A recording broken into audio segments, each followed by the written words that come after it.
going to take up LD 1312 last. Yes, indeed. Okay. Yes, we are. Unless we hear from the sponsor that she is free. So we'll make that determination when we get there. LD 3, opening the work session on LD 341, an act to address the windfall elimination provision brought forward by Senator Trey Stewart of Aroostook. Welcome, Mr. Langland. If you would take the floor and walk us through this bill, please. So as you recall, this bill was originally a concept draft, and I worked with Senator Stewart on developing language for the public hearing last week. So he presented an amendment that replaced the concept draft with a legislative study that's geared to look at the government pension offset, known as the GPO, and the windfall elimination provision, known as WEP. Some of the tasks that the study is in charge of looking at would be the reliance of individuals affected by these Social Security offsets on safety net assistance programs, such as housing, heating, income, prescription drug, and other forms of assistance by state and local governments. The disproportionate adverse effect these Social Security offsets have on public employees and women, and efforts at the federal level to eliminate or otherwise ease the burden these Social Security offsets cause. The committee shall also consider the creation of an interstate compact to collaborate with other U.S. states to petition the U.S. Congress to enact federal legislation that eases or eliminates these Social Security offsets. I would note a majority of this committee voted on April 23rd to move forward with LD 1105 by Senator Maxman, which directs Maine PERS to study public pension options, and it requires that groups, quote, work together to develop new designs for public employee pensions that are based on Social Security and have comparable benefits to the current defined benefit plan. A status report on that is due to the legislature by December 1st of this year. I would also note that a majority of this committee voted on April 14th to move forward with LD 620 by Representative Tuttle, which requires Maine PERS to, quote, examine options and make recommendations for a plan to allow teachers in the state to contribute, accumulate credit, and collect benefits under the U.S. Social Security Act, in addition to collecting benefits under the Maine Public Employees Retirement System. And the committee has not yet received a preliminary fiscal impact statement. Thank you, Mr. Langland. Are there any comments on the bill as written? I would have one. Representative Drinkwater. So if I'm picking up what's being thrown down, is that this is a duplicate of what we're already proceeding with? That is absolutely correct. And that's where I was about to head with this, is that 90% of this bill is very, very similar to the two bills we've already seen, except for the part on the interstate compact, to work with the other states to move the federal government to try to fix this. And I wonder my thought is to strike the rest of the bill, which is duplicative, and just keep the portion where we ask MEPERS to work to build this interstate compact. And I wonder what the committee's thoughts are on that. If we were to do such a thing, I would probably want it to be as close to unanimous as we could get. Are there any thoughts on doing that?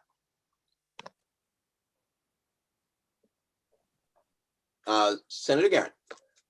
Thank you, Mr. Chair. I was wondering if Senator Stewart was in the gallery and would like to weigh in on that. I looked quickly and did not see him before I started in. His legislative aide reached out to me and said that he can hop on if you guys need him. So I don't know if you have a specific question. I would like to see what he had to say about that idea. Okay. If you could reach out to him, Alyssa, that would be great. And we'll just continue our conversation and fill him in when he comes in. Representative Bradstreet. Yes, thank you, Mr. Chair. I would like to wait for Senator Stewart to offer his input, but I also would like to state that I think this was quite an important part of his bill. So I would agree that somehow we need to carry that forward. I agree. I like new ideas. Representative Cuddy. I echo Representative Bradstreet's idea and your idea, Mr. Chair, about keeping this part of the bill. It seems like an important idea. What I would like to ask of Senator Stewart when he does get here is whether or not he's aware of any activity around this already going, or are we talking about starting something new? I believe Michael Colleran is here from MEPERS. We could ask that question if you wanted, Representative Cuddy. I think that's a smashing idea. Excellent. Welcome, Mr. Colleran. Thank you, Representative Sylvester, members of the committee. There's currently no interstate compact. This is a topic that does come up for conversation at NASRA, which is sort of the trade association for state pension plans. There's varying degrees of interest from other states in pursuing changes at the federal level. Not every state is as enthusiastic about changes as Maine is. Of the 13 that are in the same situation that we are, or do we make 13? Not exactly sure about that. Sandy Matheson is the expert on that because she's the one that attends NASRA, but we're either the 13th or there's 13 in addition to us.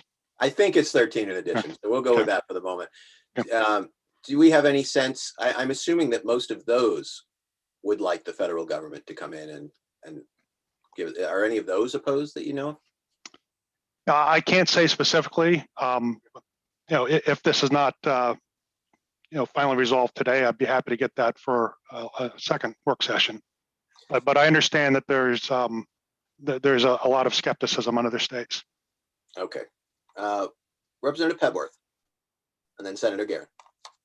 I was just using this little bit of time to express continued annoyance at our lack of inefficiency and inelegance in having bills come through that deal with similar topics at different times, and we're not able to consolidate them in a way that is efficient. I hear the complaint and I thank the complainer.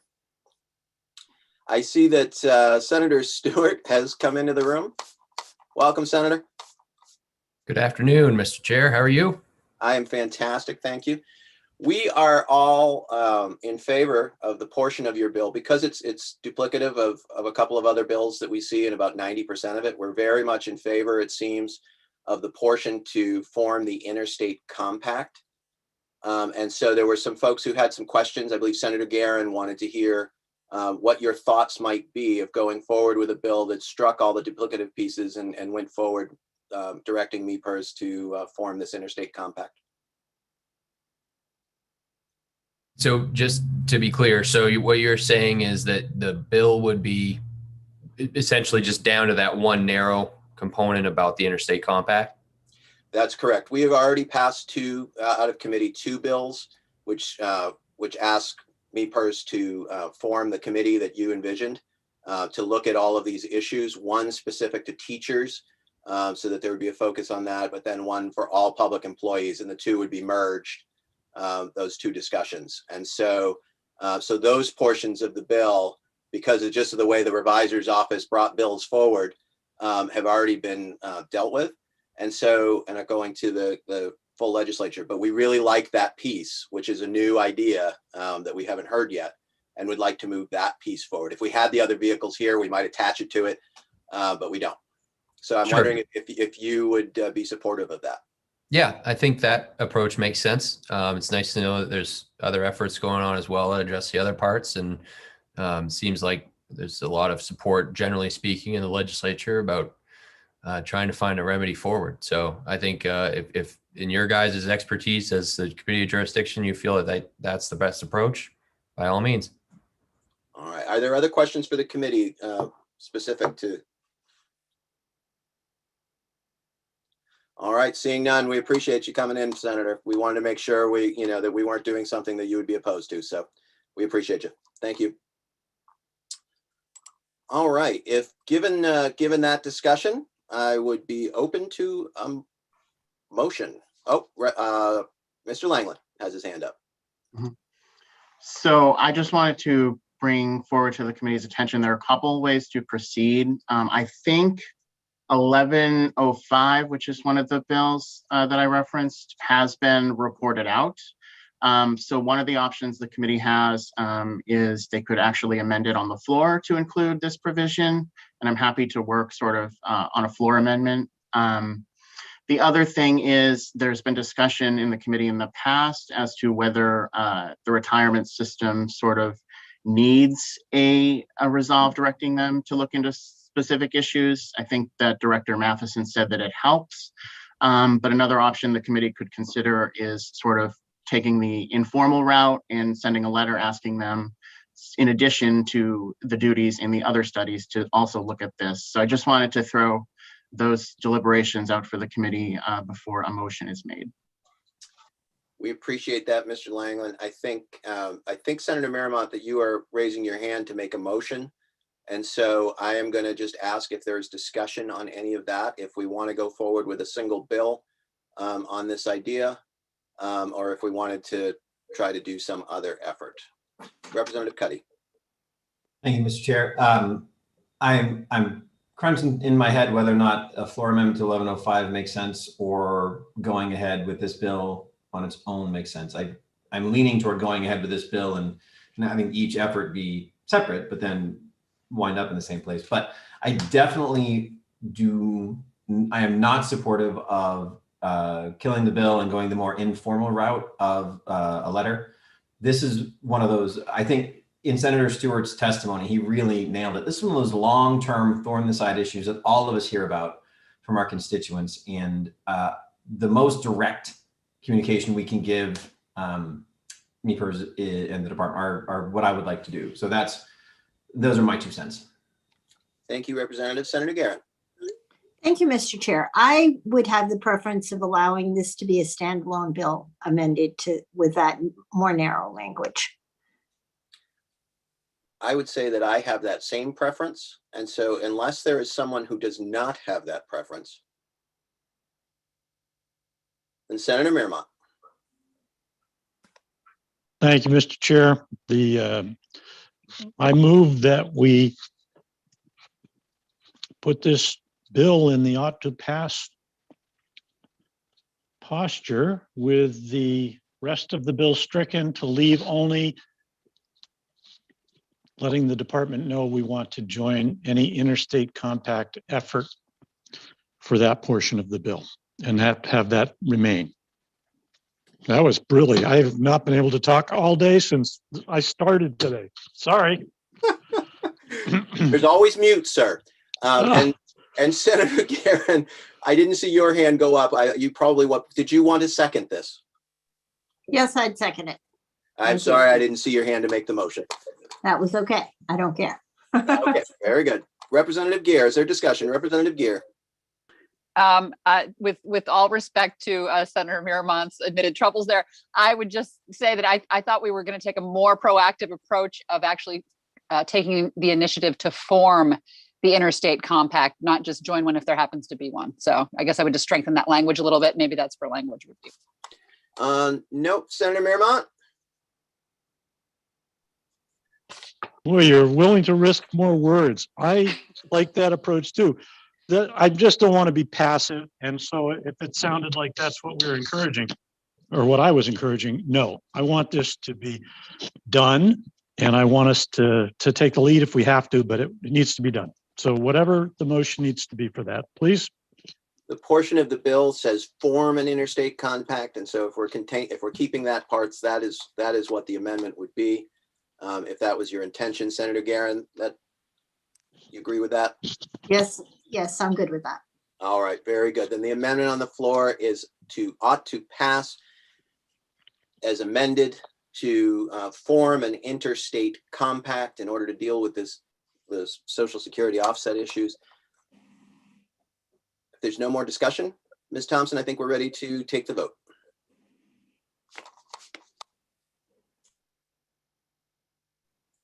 Senator Hickman, are you here? Senator Guerin. Yes. Guerin, yes. Senator Marymount. Yes. Marymount, yes. Representative Sylvester.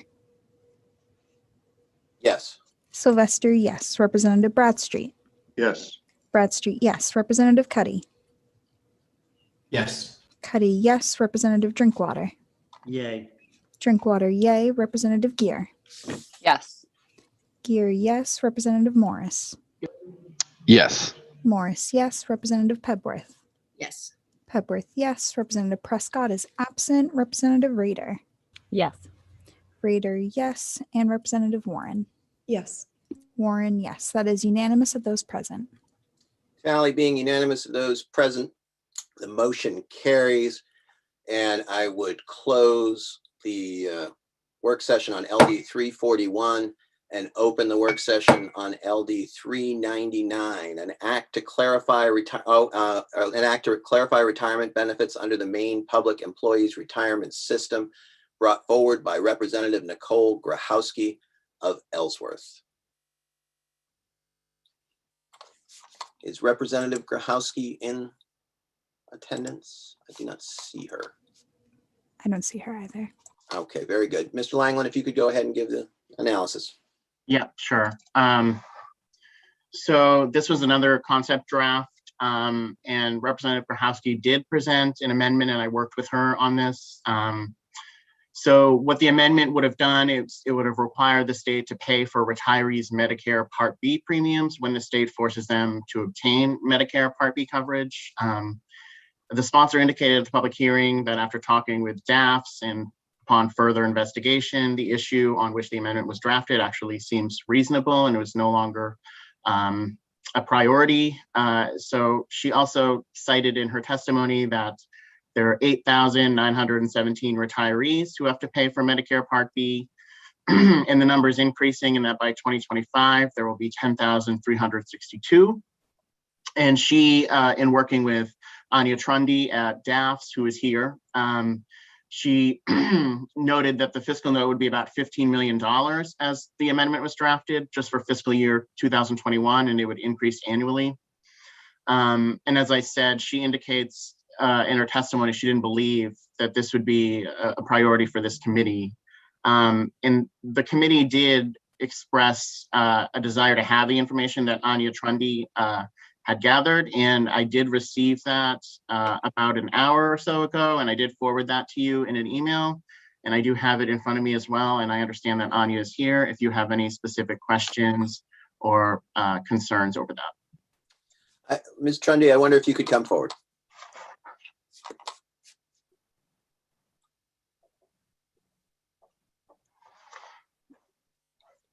Welcome. Hello. I wonder if you could just bring us on a brief journey of where we started with this bill and where you think we are at the moment and where you think it's headed. I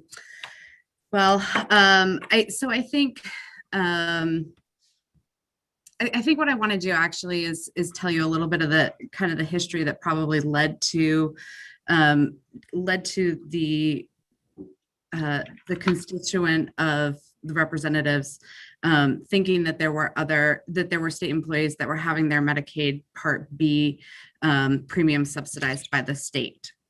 So prior to 1986, the state did not contribute to Medicare for state employees did not contribute to Medicare. When they retired, they were insured under the state employee health plan until they passed. Starting in 1986, though, rather than doing that, state employees started paying into Medicare. And so then on their retirement, they would be eligible to collect Medicare. But there was a population that, based upon when their retirement date was and how many years of contributions they had made to Medicare at that point, they wouldn't have been eligible for Medicare. So those employees they did continue, even though they retired after 1986. The employees that fell into that category, they did continue on the state employee health plan as retirees. At some point in time, the Office of Employee Health and Wellness did an analysis and determined that there was pretty significant cost savings to be achieved if you could move those retirees that were on the active state employee health plan into a risk pool that was more age appropriate and so consistent with the employees that are in the Medicare Advantage risk pool. And so they sought authorization in order to purchase Medicare for those employees. And then so in order to incentivize the transition of those employees from the state employee health plan to the Medicaid Advantage plan that the state, or sorry, the Medicare Advantage plan that the state offers, they offered an incentive of paying the Medicare Part B premiums for those employees, and even paying the Medicare Part B premium for those former employees was still a cost savings just for, of getting them out of the active state employee health plan. So there is a group of those retirees that still exists.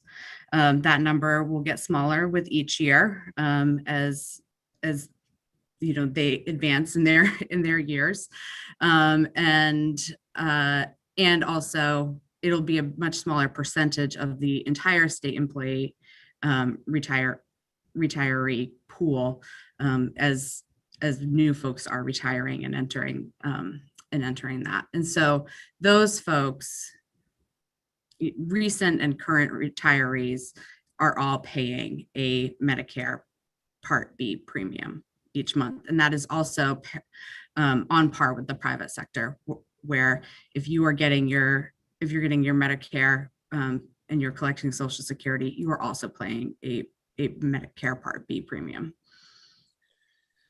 So if I understand correctly, so there was a group, at one point we paid all of that. We paid a premium for folks to move off from one plan to the other plan. And then we moved everybody else incoming after that to out of pocket. Would that be?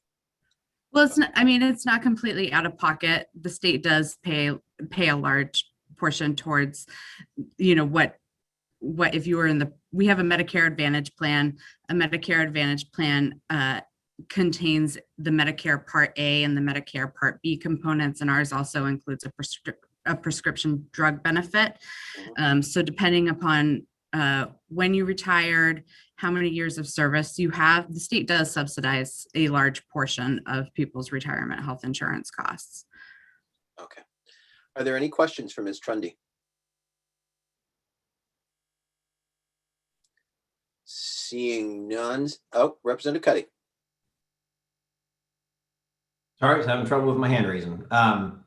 Ms. Trundy, so I want to make sure I understand the fiscal note that we heard about of 15 million and then that would get progressively larger is for the population for whom we are currently paying some portion of it. And then you described another group that, because of their age and just of the facts of life, will be a shrinking group. Is that population having their Medicare Part B fully paid for? Yeah, there's a group of former state employees who they would have been kind of caught on the cusp of the state changing in 1986 from previously not participating in Medicare to then participating in Medicare. And so it's for that population of employees who at some point we had a financial interest in getting them out of the risk pool on the active state employee health plan, that yes, we offered an incentive in order to encourage them to enroll in Medicare. Ms. Trundy, do you know, is there an average sort of out of pocket that folks are paying per month or per year? I don't know if I can tell you the average that that folks are paying per year, because there's a differentiation between folks that were hired before 1991 and after 1991, and then the difference there is how many years it takes them to be fully vested in the state employee health plan. For the more long-term employees, they're only required to have worked for the state for 10 years before they're fully vested, whereas the the newer employees are required to have worked for the state for 20 years before being fully vested. And so the amount that you are paying and the amount that the state is contributing towards your health insurance costs in retirement are very much determined by your length of service and your participation in the state employee health plan during your years of employment. So it's hard to say what the average amount is. The average state retiree is paying per month, but the Medicare Part B premium is $148 per month, and that is the same amount that any private sector employee who has Medicare and is collecting Social Security would also be paying as a premium for Medicare Part B. Okay, thank you. That's helpful. Representative Gear. Thank you, Mr. Chair. And I'm gonna ask this question in kind of a blunt way, but I'm really trying to understand the impetus for the bill and whether it still exists, which is did this bill come from someone saying, hey, wait a minute, all these people are getting their Medicare Part B paid for and I'm not, and therefore we should equalize this? Is that really what we're dealing with here? Or is it something that there really is a disparity that we need to rectify? I mean, my understanding from talking to Representative Grohonski about it is that it was a single constituent who had been a special plan participant retiree, so had retired before the age of 65. And so if you're a special plan participant, you're going to stay on the state employee health plan until you reach that Medicare age of 65. And so he probably was having his healthcare costs entirely subsidized by the state for that period of his retirement. And so then when he hit 65, the Medicare Part B was actually a new and surprise cost. And I think he knew that there were maybe a few people out there who existed who were getting their Medicare Part B paid for by the state, but it is very much, by and large, I mean, the reason that the fiscal note is, 15.5 million and, goes up to 21 million over a 5-year period is because the vast majority of state employees are paying the Medicare Part B premium themselves. Thank you. Thank you, Ms. Trundy. I think, Representative Cuddy has a question. Yeah, I had a question, then I didn't, and then I got another one. And I don't know, Ms. Trundy, if this is a question for you or perhaps Mr. Colleran, but the money, that $148 a month you were talking about, does that get taken directly out of someone's retirement, like the MEPRS check you get every month? Yeah, yes, it could be deducted from their pension payment, their monthly pension payment. So Representative Cuddy had an interesting thought on this. And so I want to poll the committee to see whether this is one of those issues that we want to put in the pile of retirement issues that we are going to deal with in the second session. There had been another bill where we talked about, I believe it was Representative Drinkwater had some thoughts about this Part B. And so I wonder if this is one that we want to dispose of this bill today and see if we want to put in the Representative Dorr retirement pile. But to do that, I think I would want to know that there was some bipartisan support to look at this issue later. Any thoughts? Representative Drinkwater. Thank you, Mr. Chair. I propose we do away with this bill at this time. So if I could, I'd like to make a motion ought not to pass. Very good. Is there a second? Second. Discussion? Representative Bradstreet. Yes, Mr. Chair. As I recall, the senator, representative who proposed the bill did a much deeper dig than what we're doing.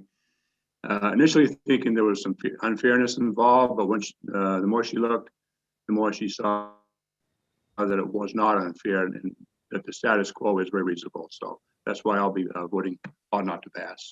Thank you. Very good. I'll be honest, I'm leaning that way myself. I just wanted to make sure, since we had discussed this issue in the past, that there wasn't some will to want to work on this issue. Representative Cuddy.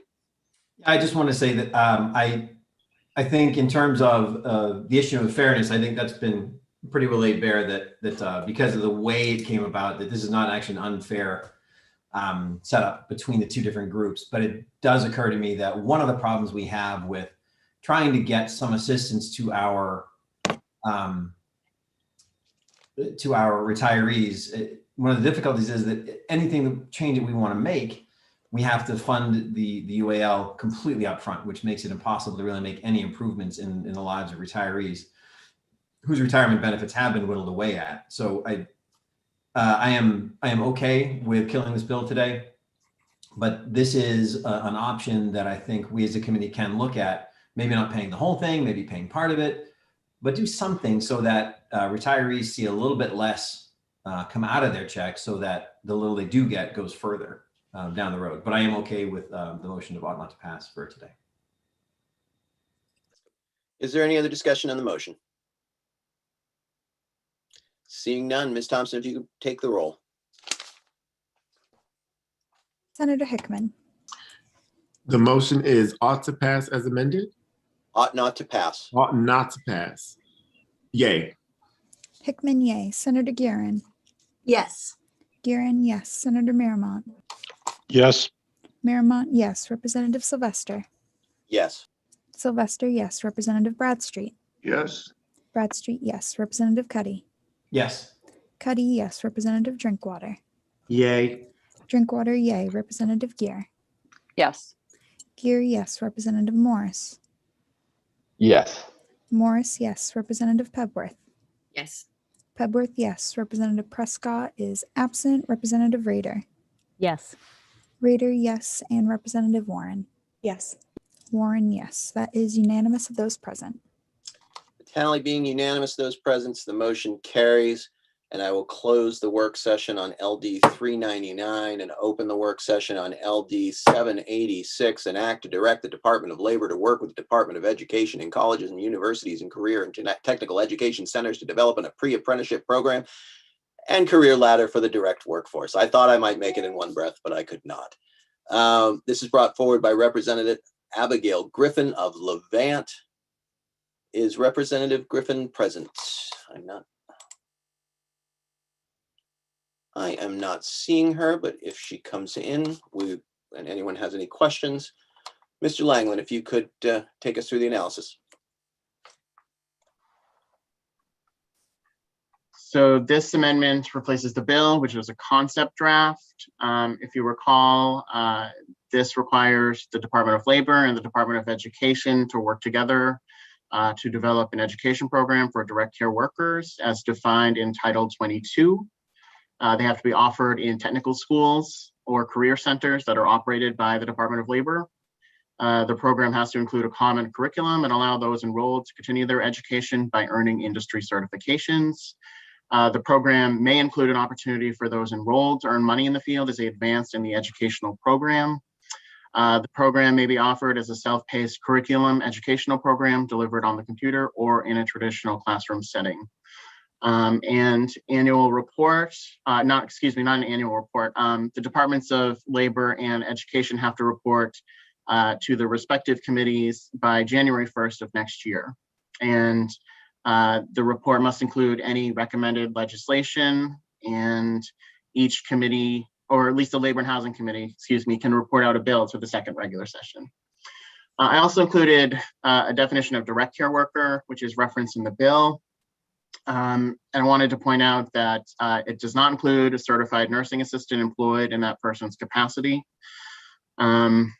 We didn't receive any substantive testimony from either the Department of Labor or the Department of Education.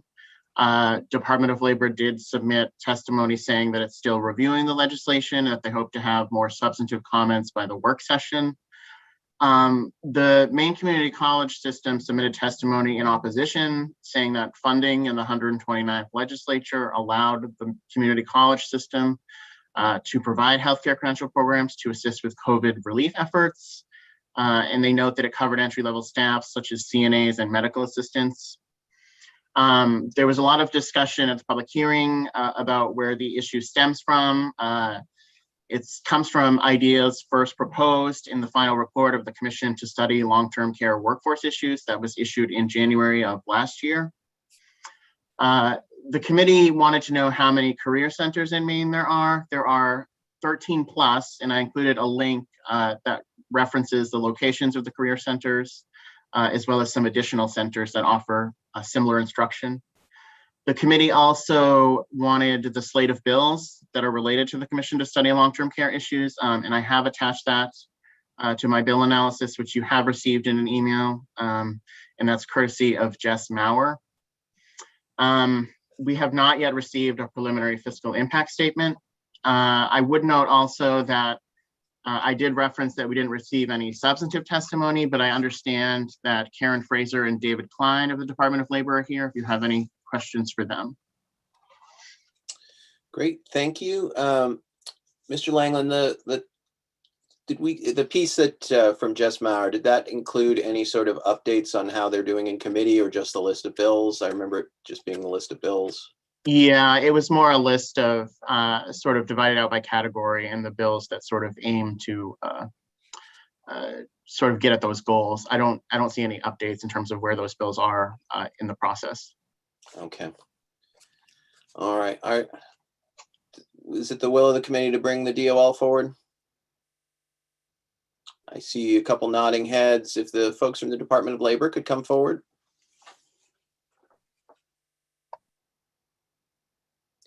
Welcome, Mr. Klein and Ms. Fraser. How are you today? Very well, thank you. Thank you. I'm very well. Excellent. I wonder if you had mentioned that there might be more substantive thoughts for the work session, and here we are. So I'm wondering what those substantive thoughts might be in regards to this bill. Do you all have an opinion on this? Are there problems, thoughts on this bill? So this is Karen Fraser speaking. I'm the director for the Bureau of Rehab Services, and I did have the fortunate experience of sitting on the commission and hearing a lot of the testimony and also participating in the report. So, and I'm going to defer to David Klein, who's with the Bureau of Employment Services, who basically does a lot of the work within the career centers. And I also note that Isaac Gingras, who is our legislative liaison, is also on today. So he may be able to chime in a bit more with some of the perhaps discussions. I know that there's a lot of work that is going on with the direct care workforce and that career pathway. David, would you chime in perhaps a little bit about that and the career ladders and some of the joint work happening? Sure. David Klein. I'm the director for the Division of Workforce Programs with Bureau of Employment Services at Maine Department of Labor. So I think there's several things going on with currently. The Department of Labor, in its oversight and administration role of employment and training programs, does see investments in these kinds of occupations at the entry level of the healthcare ladder, if you will. Those resources vary in terms of their sources, whether they're state or federal employment and training resources. There is collaborations going on with Department of Health and Human Services. There's been conversations about how we may leverage might not be the right word, but how we might bring our joint resources together to continue to invest and support current programs that are out there to train either entry-level workers or even workers who are looking to change careers and go into a related field like this in healthcare. I'm not sure if there's maybe other questions you might have of me that might help a little bit in terms of providing you some information, but I'd be happy to try to entertain those as well. Are there any questions so far for the folks from the Department of Labor? Representative Gear. Thank you, Mr. Chair. And I think this could be for either Mr. Klein or Ms. Fraser. I'm just trying to understand if what's being proposed in the bill would be additive or duplicative with what is already underway.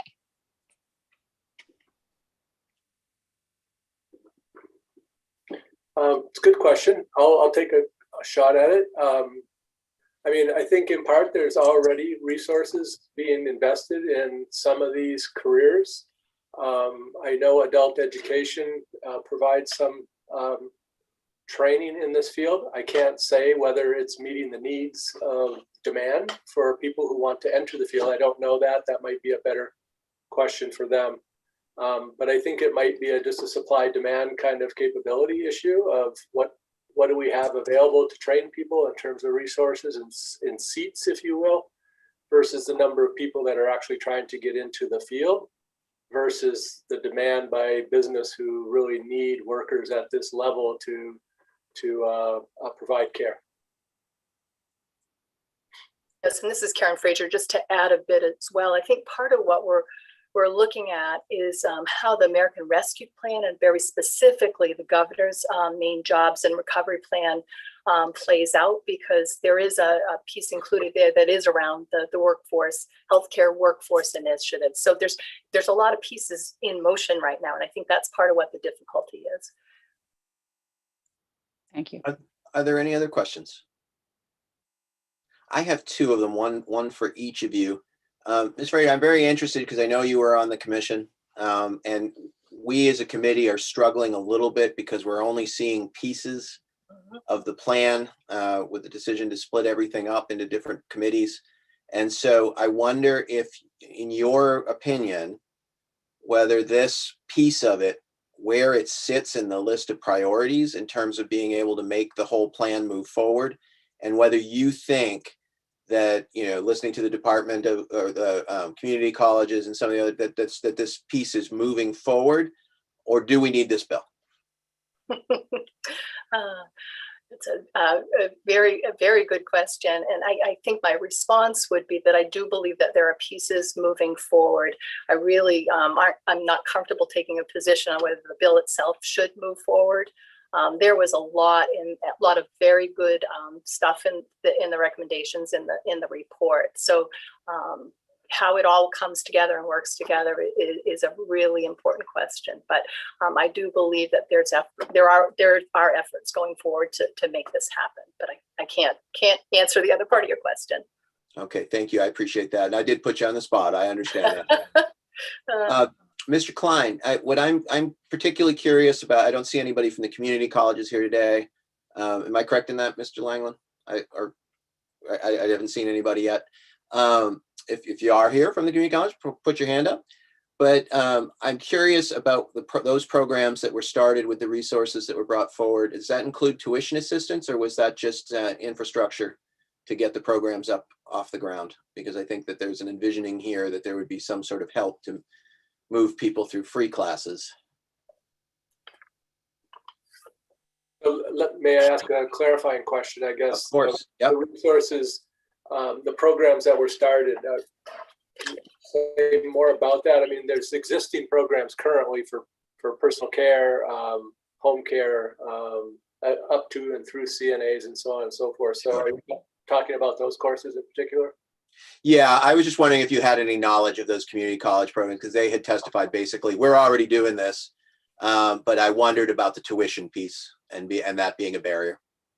Yeah, I don't know for sure if tuition is a barrier. I mean, it is for, I'm sure that for some people who are interested in pursuing education and training at any level, they may or may not have available resources, either personal or public monies or, grant monies and so on and so forth. I can't really say if they're meeting the needs necessarily, but we do know there are programs already out there. They are being provided, and there are resources available. Maybe not enough resources. I don't know the answer to that question. That might be the real question, to meet the demand of people who want to go into these fields, and whether or not there's a waiting list in seats and chairs for those classes. I don't know the answer to that. Okay, I appreciate that. Thank you. Representative Pepworth. Thank you. I just want to get a little clearer. We are talking, when we talk about the career ladder, about starting sort of the very, very bottom with non-clinical workers and sort of trying to move people through this. Am I right about that? Move people up.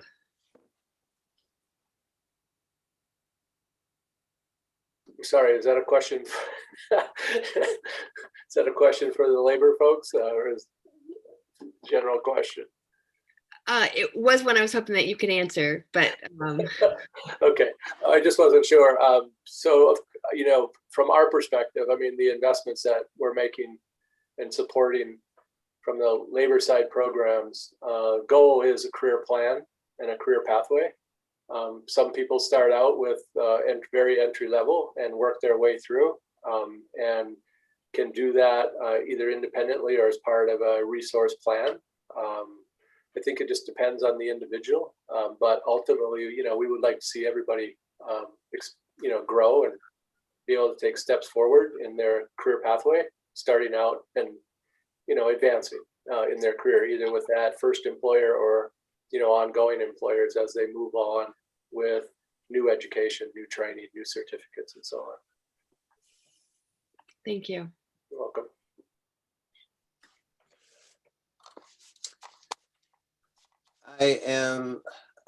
Is there Representative Drinkwater? Thank you, Mr. Chair.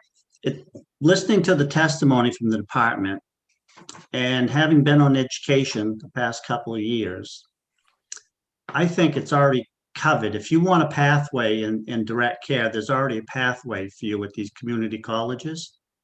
And listening to the department, you know, they reinforce that, in my opinion. And when we started this discussion, I was in favor of this bill.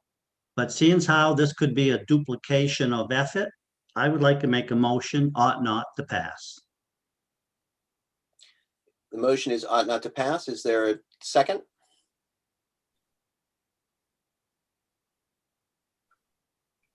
Is there a second? Second. Mr. Chair, I think your dog raised its paw. She is out in the sunshine, sir, like any smart person would be right now. Like Representative Rader, exactly. So the motion on the floor is ought not to pass. Is there any discussion? I'll just say that for me, I'm struggling. I think that, you know, these are low-paying jobs, and I'm having a little difficulty figuring out how this fits in there. I think that from the community colleges conversation, that I would not advise anybody to pay tuition to get into this field at the moment with the rates the way they are, and with the, you know, and I struggle to encourage folks to do that. But I think that, but I understand where this fits into the big part. So I will be supporting this bill, even though I struggle, and we'll be seeking to try to improve it as it moves forward. Representative Cuddy. I wanted just to sort of chime in as well, because the need for people in this field is obvious and great. My sense, though, is that we're not paying people in a way that would incentivize someone to go into this field. The people who are in it now and who've been in it for a long time are not making good money, and the people who are paying those folks are up against a wall. You know, the testimony that was given on the bill talked about the difficulty these folks have with the reimbursement rates, and how are they going to pay more if the state isn't raising reimbursement rates? So I'm very much in the same. Like if we're about to vote, and I'm not 100% sure at this moment where I'm going to land, because I want more pathways. I want more people to be able to do this work, and yet there isn't good reason to go into the work right now, because the problem is the funding. So I basically wanted to just echo that I'm in a tough place as well, but I am not 100% certain which way I'm going to fall as of this exact moment. And I spoke incorrectly. I mean, I think I'm supporting the bill, so I will be opposing the motion, because I want these folks to succeed. Representative Gear. I also want to say that I will not be supporting the motion because, as we heard very dramatically during testimony, that there is a very significant need for these workers, and people are out there in their homes with a very significant need. And since these were all part of the report from the commission, and all the pieces do need to fit together at some point, I'm hoping that we can bring them together in the end. And I don't want to leave this part out at this point in time. Representative Warren. I just wanted to add that I hear what everyone's saying and what's very complicated about this.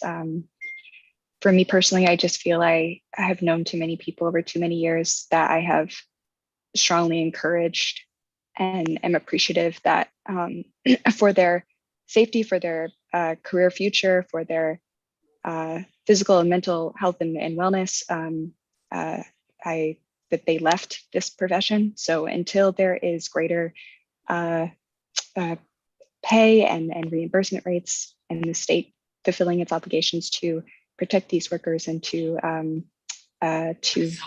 value their work, I think that actually I found there was a huge issue that I had in this work being so valued and them feeling so purposeful that actually it kind of can function sometimes as a form of emotional manipulation. And when it comes to these types of bills, I feel that and I hear that in thinking about the need. It's such an important need, but I think it's as well, it's our job to, as the labor committee, to protect the working people who do this work so that they can fill that extremely urgent need. And I understand absolutely it to be that. So yeah, so I support this motion because I can't rely on hoping that all of these measures pass together now.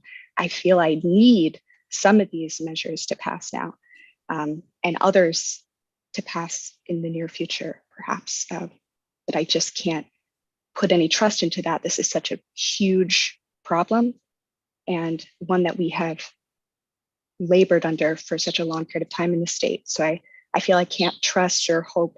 I need to see each step and have it happen in certain orders. That's my feeling about it. With all due respect, I can't imagine how much time and effort and work has gone into every element behind this report and task force. And really, all due respect, absolutely. Thank you. Is there any further discussion?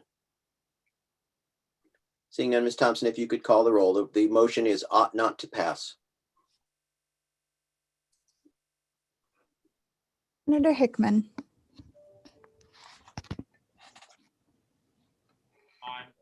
Okay. Especially where, to be a caregiver, at least in my community, Did you hear the motion, Senator? I did not hear the motion. The motion is ought not to pass. Do you want us to come back to you? No, yay. Hickman, yay. Senator Guerin. Yay. Guerin, yay. Senator Miramont. Yay.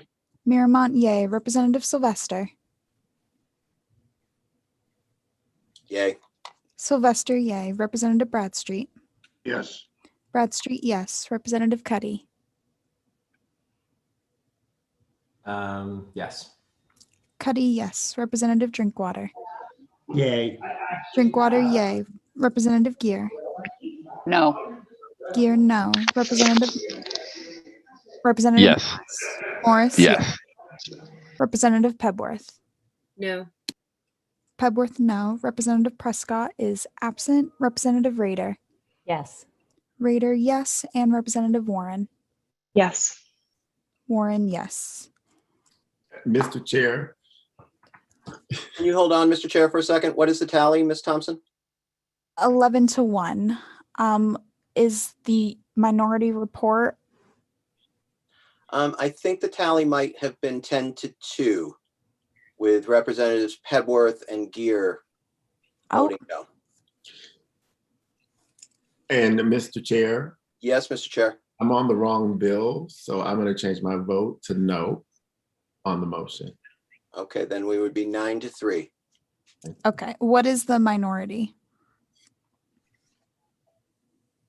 Ought to pass. Okay. I believe that would be as amended since there's a Oh, as amendment amended. on the bill. Yep. The motion being 9-3, the motion passes, and I would close the hearing on LD 786 and open the work session on LD 898, an act to provide incentives to unemployed workers to become part of the caregiver workforce, brought forward by Representative Jessica Fay of Raymond. Mr. Lang.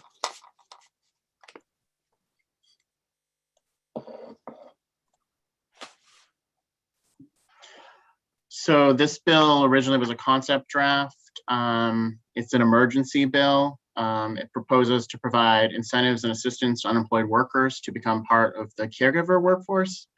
There was a very, very extensive amendment that was distributed by the sponsor at the public hearing, and there are a lot of elements to it. I'm happy to go through each point if that's the committee's preference.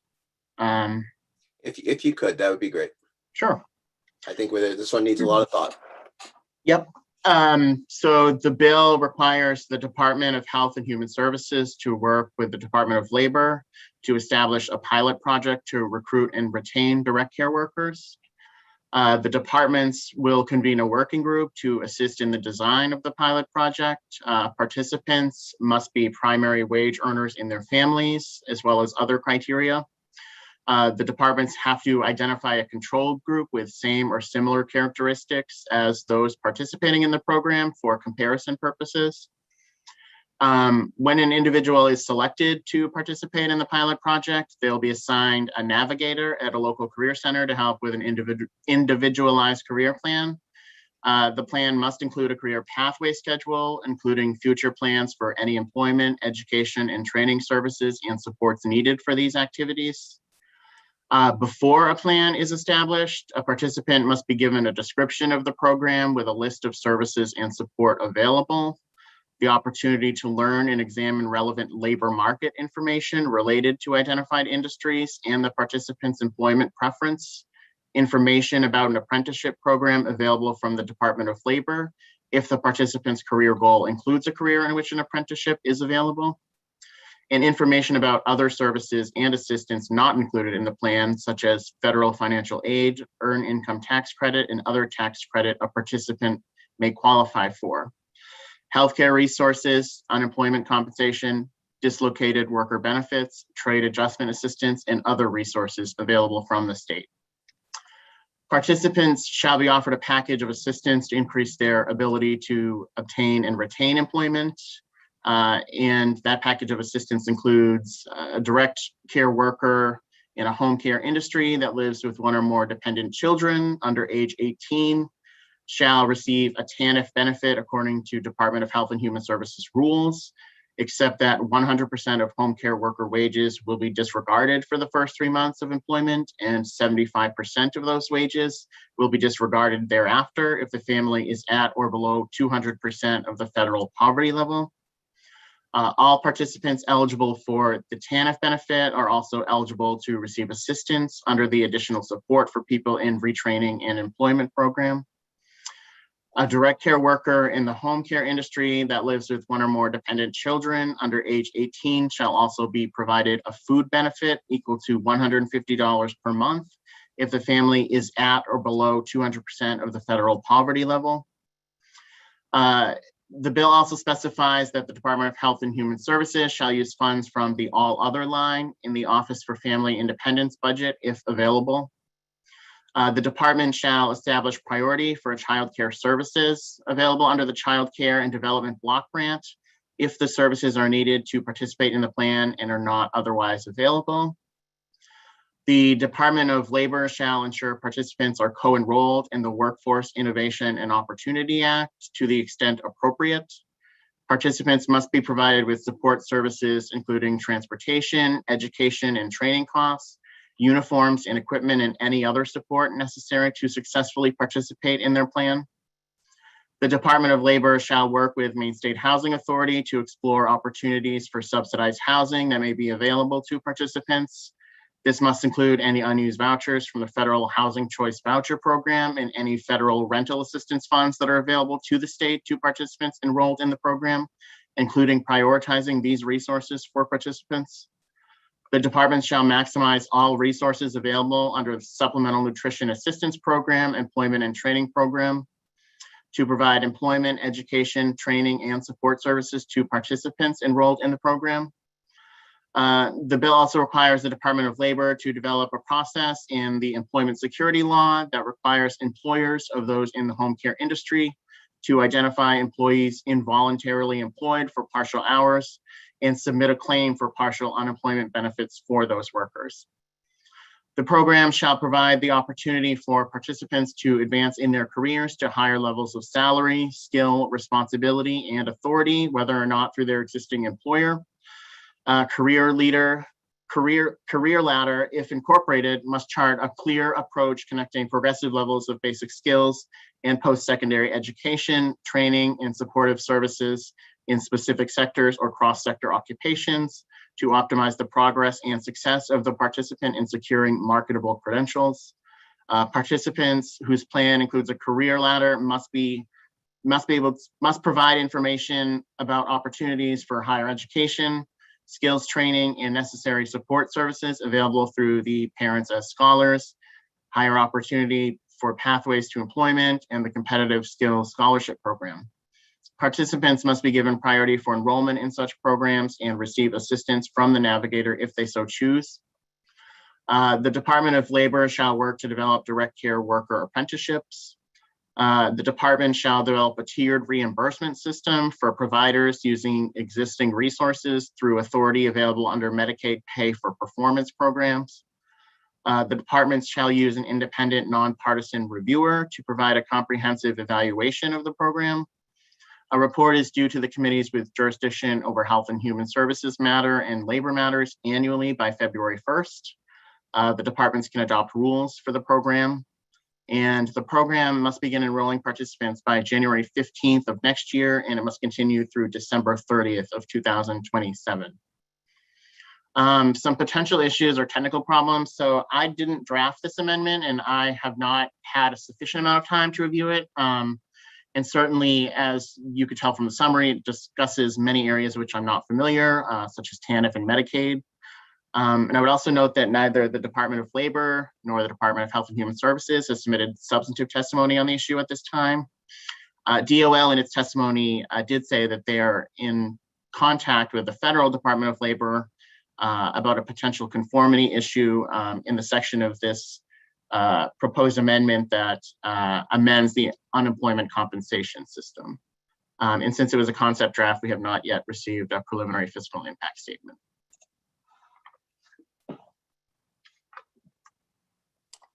Thank you, Mr. Langland.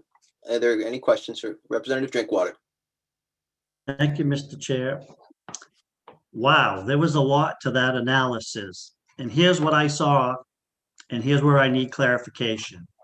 I saw a tremendous amount of benefits to help somebody get into the direct care work. I don't have a problem with that at all.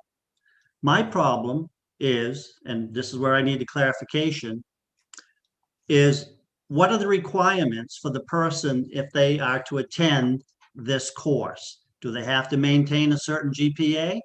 Do they have to have full compliance and attendance? I didn't see any of that, and I don't know, is there any of that in this concept draft? No, my understanding is there's nothing specific to any requirements that the participant must maintain to stay enrolled in a program. Presumably, and I don't want to speak out of turn because I know the sponsor is here, but presumably since the departments have the ability to adopt rules, that might be a consideration for rulemaking, or also depending on which program the participant enrolls in, those might have their own criteria for maintaining good status in the program, but it's not addressed at all in the concept draft from what I'm aware of. So if I may conclude here quickly, of course, the way it's written right now is housing provided, assistance for groceries provided, a minimum salary provided, and no requirement to graduate. Representative Drinkwater, would you want to hear from the sponsor? Yes, To please. that question? Representative Fay, if you would come forward. Thank you. Thank you very much, Mr. Chair, and thank you, Representative Drinkwater, for these questions. So in the proposed amendment in under section 1, under the second heading, it says program development and implementation. And so the first piece is that the department shall convene a working group representing agencies, organizations, and other individuals or entities, et cetera, to try to talk about what this program would look like. And I would think that, you know, compliance would certainly be a piece that the group that would put together the actual nuts and bolts of the pilot program would consider.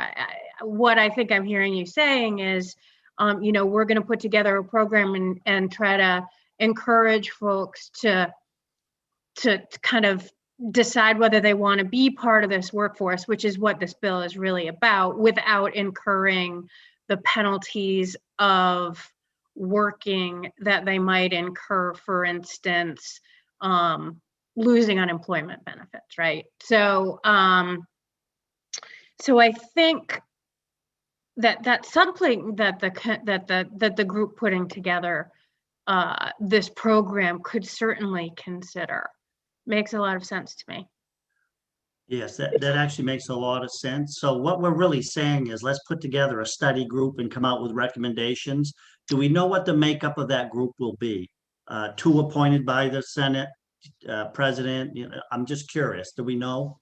So what it does is it allows the departments to convene a group, and we do have some suggestions on who would be part of that group, to put together this pilot program. So you heard from for instance, Dr. Butler, I think, on the previous bill, and she's done a lot of work around employment barriers to direct care workforce and what brings people into the workforce as well. So, you know, I would say, well, she's got some expertise, you know, maybe we'll ask her to be part of the group.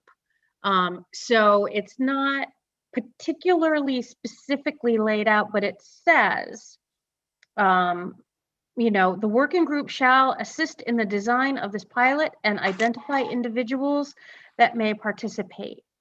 And then we have to talk about who is designing the program. So we want folks with relevant expertise in workforce issues impacting home care industry, economic challenges facing home care workers, and public benefit systems. So there's a group of people designing the program for a specific group of people. All right. Thank you for that clarification. You're very welcome. And I appreciate the question about compliance. Mr. Chair, with your indulgence?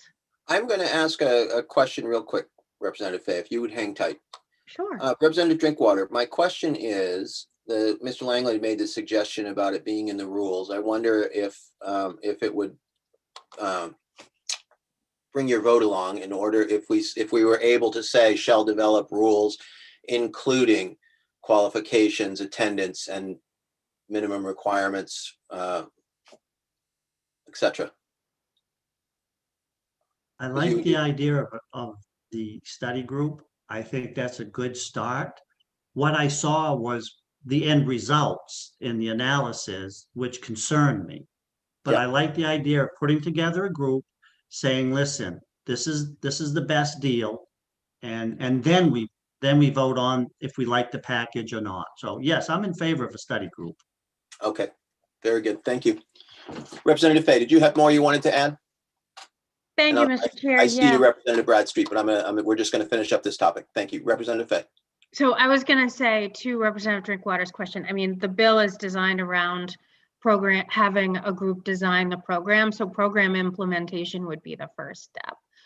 The one I would just point out a couple of things. One is the bill has an emergency preamble on it because when I submitted it as a concept draft, it wasn't a fully fleshed out idea, and we were in the middle of a pandemic, and I didn't know if we could get this up and running in time to help alleviate some of that. I feel like we're in a different place than we were when I put this bill in back in December.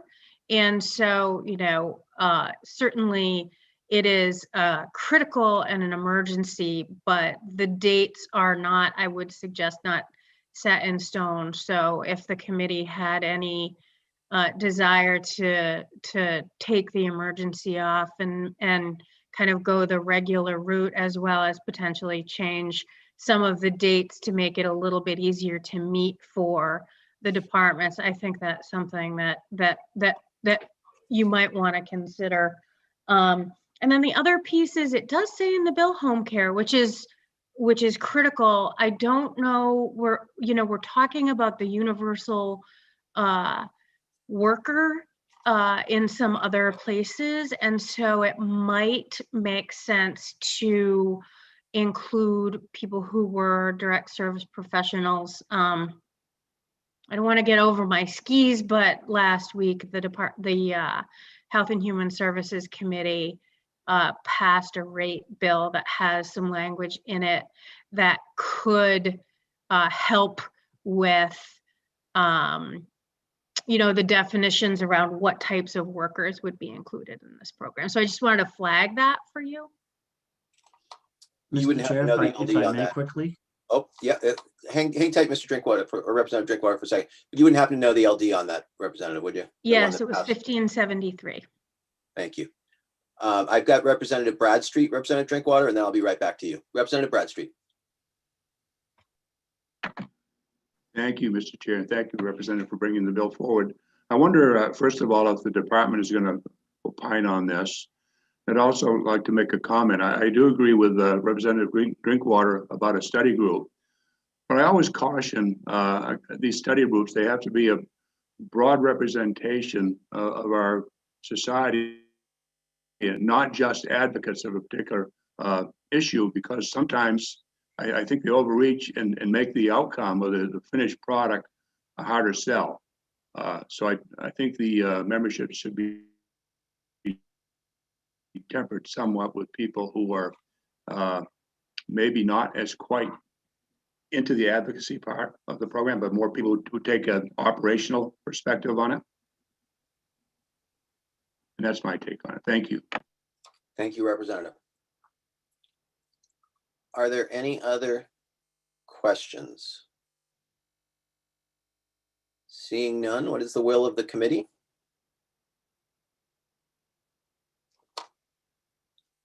Representative Pebworth. Thank you, Mr. Chair. I really support the work of the commission, but it also makes me nervous when we have such a comprehensive amendment without input from those involved. And how can we get that input and move ahead in a positive fashion? Well, I think, you know, we had a mention that there might be a compliance issue, but no real definition of that. And so I wonder if we wouldn't move the bill today. It gives the committee a lot of options. Should something come forward and we need to bring it back to fix it, we could certainly hold it before it reaches the floor. We could do a floor amendment if there needed to be a small fix. So those, any other options you're thinking about, Mr. Langland? That's what popped into my head to answer on that question. No, as I said, I didn't draft this, so it's not in any form that's sort of up to drafting standards. So it's probably going to be some time. It's going to take me some time to go through this. Yeah. And it also touches on TANF. It touches on Medicaid, SNAP, and all of those programs have very specific rules. So I'll need to do some consulting either with the department or with my coworkers or both. It's very, very extensive. So I would just caution that it's not something I'll be able to turn around quickly. And long and short, we'll see this at language review. Should it move forward and be able to make fixes then, should we find we need them?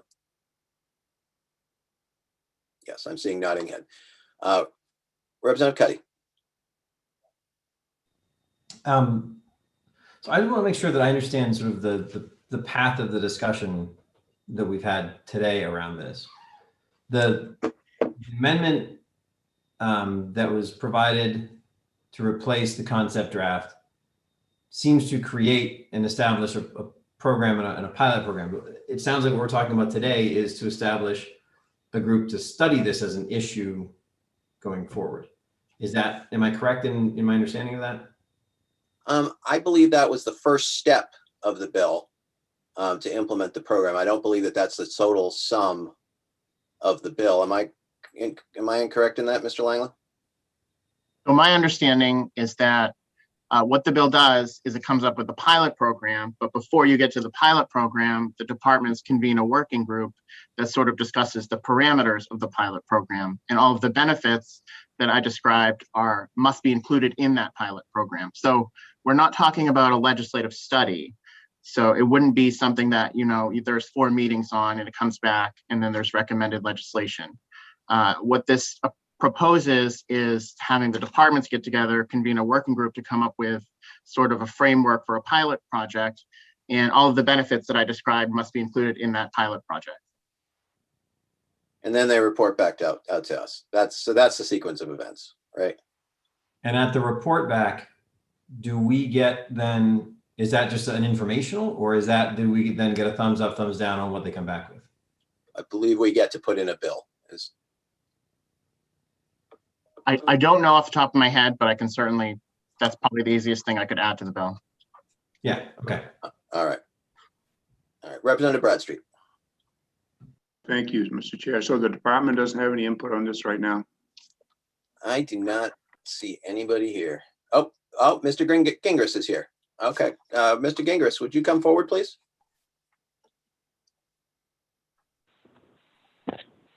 Welcome. Yeah. We're wondering where the department might weigh in on this bill. I think at this point we're really still, I'm Gingras, legislative liaison for the Department of Labor. I believe we're still really reviewing this. And I know Mr. Langland had mentioned sort of that UI piece. We have not heard back yet from the USDOL on that. But as soon as we have information on it, I will make sure that that's shared with the committee. But at this point, I don't think we really have an opinion. We're still really digesting a lot of the language and trying to understand with DHHS how it would work. Okay, thank you. Representative Drinkwater. Thank you, Mr. Chair. As proposed, this obviously is not ready for prime time. As far as the emergency preamble, and maybe, Mr. Chair, you can help with this thought, that didn't we pass Representative Patrick Corey's bill in the 129th that reimbursed family members for caretakers? Not in this committee, but I remember that bill, and I think I remember us stripping the emergency off it. I think if that's where you were headed with it. Well, I'm pretty sure that it passed. But then, maybe somebody could find out for us. So I'm in favor of the study. I just don't think as presented, it's ready for prime time. So can you kind of steer me through this thing? Well, I wonder if maybe what we need to do is table it for today. I feel like we need to hear a little bit more from the DOL, perhaps, and try to give Mr. Langland a moment to be able to reach out to his colleagues. So I was originally thinking that the fixes were smaller and we could probably do it at language review, but I'm beginning to wonder about that. Thoughts from the committee?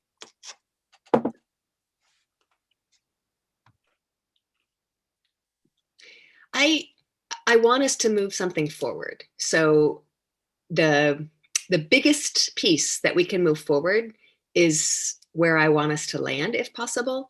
The commission did a lot of work on this, and now we have a pilot program that's looking at getting people into this workforce in a way that I think will work. It has a lot of supports, but I'm really uncomfortable not having more input from the folks who are carrying this out. So I think we heard clearly that it is no longer an emergency piece of legislation. So we can strike that. We know that that's not happening. I feel like tabling it and coming back to it in a few days, a week, giving people more chance to look at it and nail it down a little bit more firmly would be the most efficient way forward. It's my thought on that. Very good. And as you have made an argument for tabling, you are unable to make the motion, but would someone, I would accept a motion. Motion to table. Second. Motion to table. Is there a second? Second. Seconded by Chair Hickman. Any discussion on the motion? There's no discussion on a tabling motion. That was a trick question. Ms. Thompson, would you take the roll, please? Senator Hickman. Yay. Hickman, yay. Senator Guerin. Yay. Guerin, yay. Senator Miramont. Yay. Miramont, yay. Representative Sylvester. Yay. Sylvester, yay. Representative Bradstreet. Yes. Bradstreet, yes. Representative Cuddy. Yes. Cuddy, yes. Representative Drinkwater. Yay. Drinkwater, yay. Representative Gear. Yes. Gear, yes. Representative Morris. Yes. Morris, yes. Representative Pebworth. Yes. Pebworth, yes. Representative Prescott is absent. Representative Rader. Yes. Rader, yes. And Representative Warren. Yes. Warren, yes. That is unanimous to table.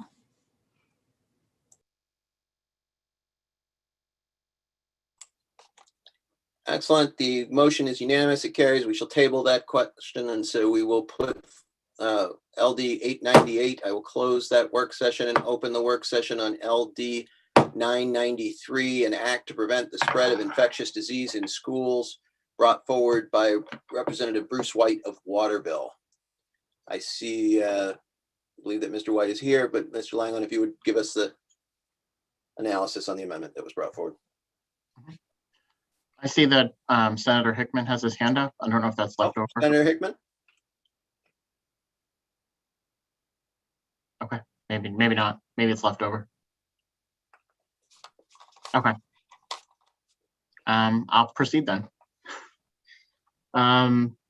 So LD 993 requires school administrative units to provide a total of 80 hours of paid sick leave per academic year for public school employees affected by COVID-19. The bill establishes criteria for rate of pay during the leave period and provides that part-time employees are eligible for leave based on the average number of hours worked.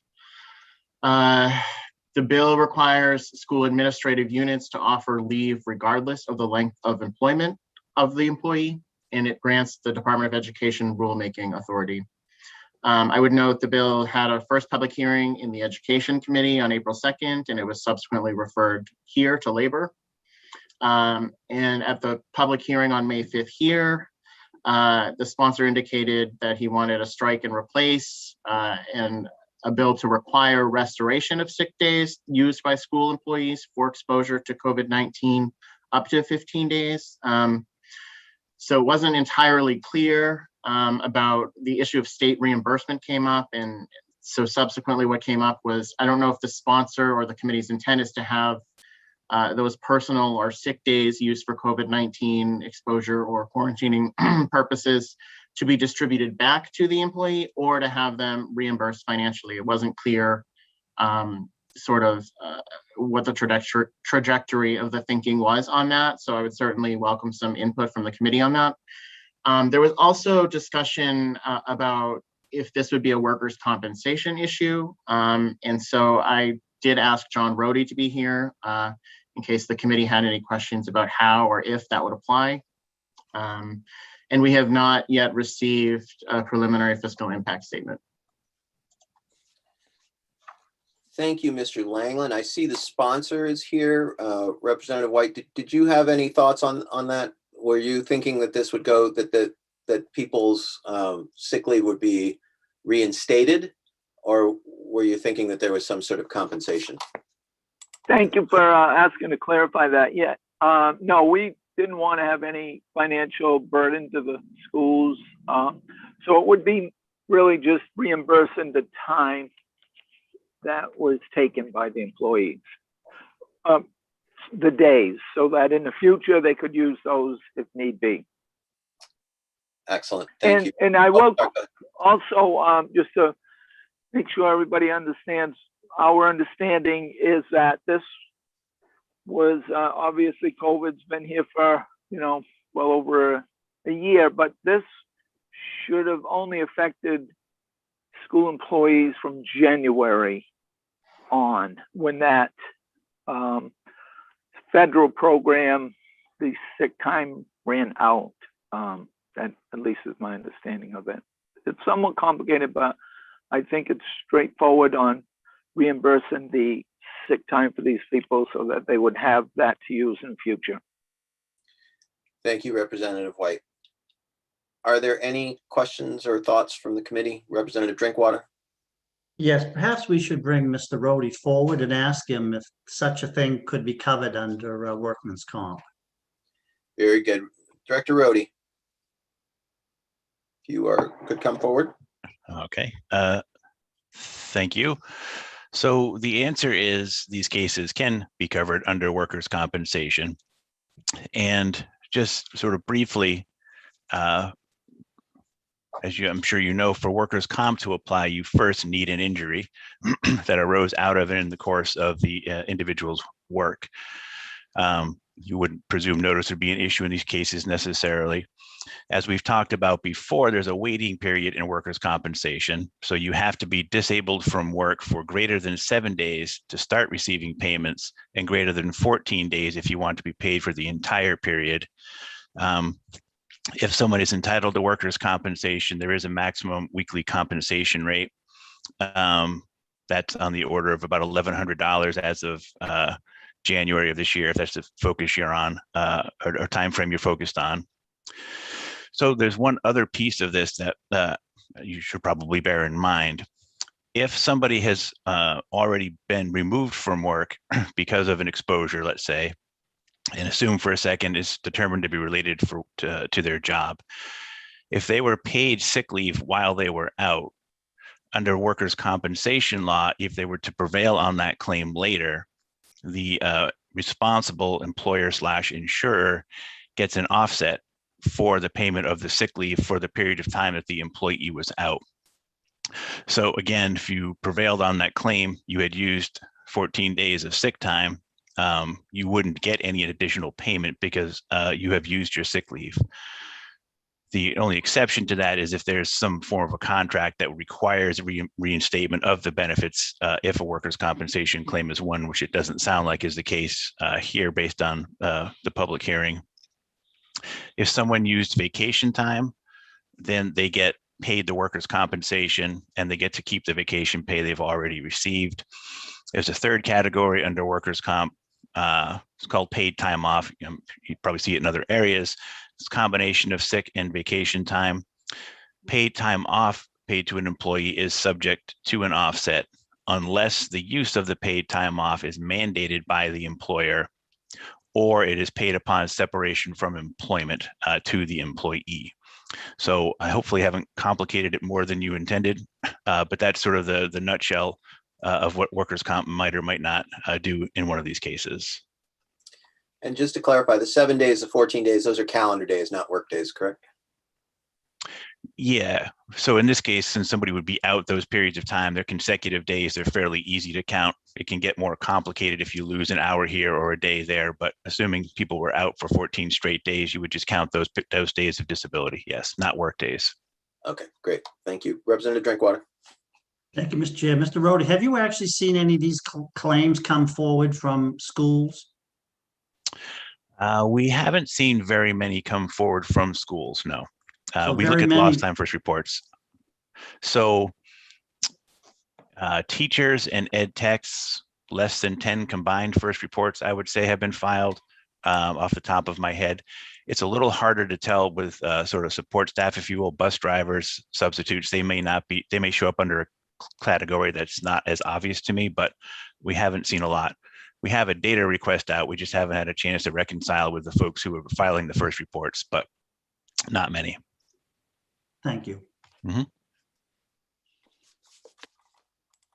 Are there any other questions for Mr. Rhodey? Seeing none, what is the will of the committee? Representative Drinkwater. Thank you, Mr. Chair. Just reading things over and listening to Mr. Rhodey, and this was already before the Education Committee, and they felt that it should be in front of our committee. I'm just curious, and if there's anybody that could answer this, maybe our analyst could answer this.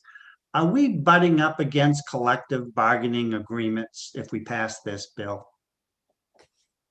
Will we be in conflict with collective bargaining agreements?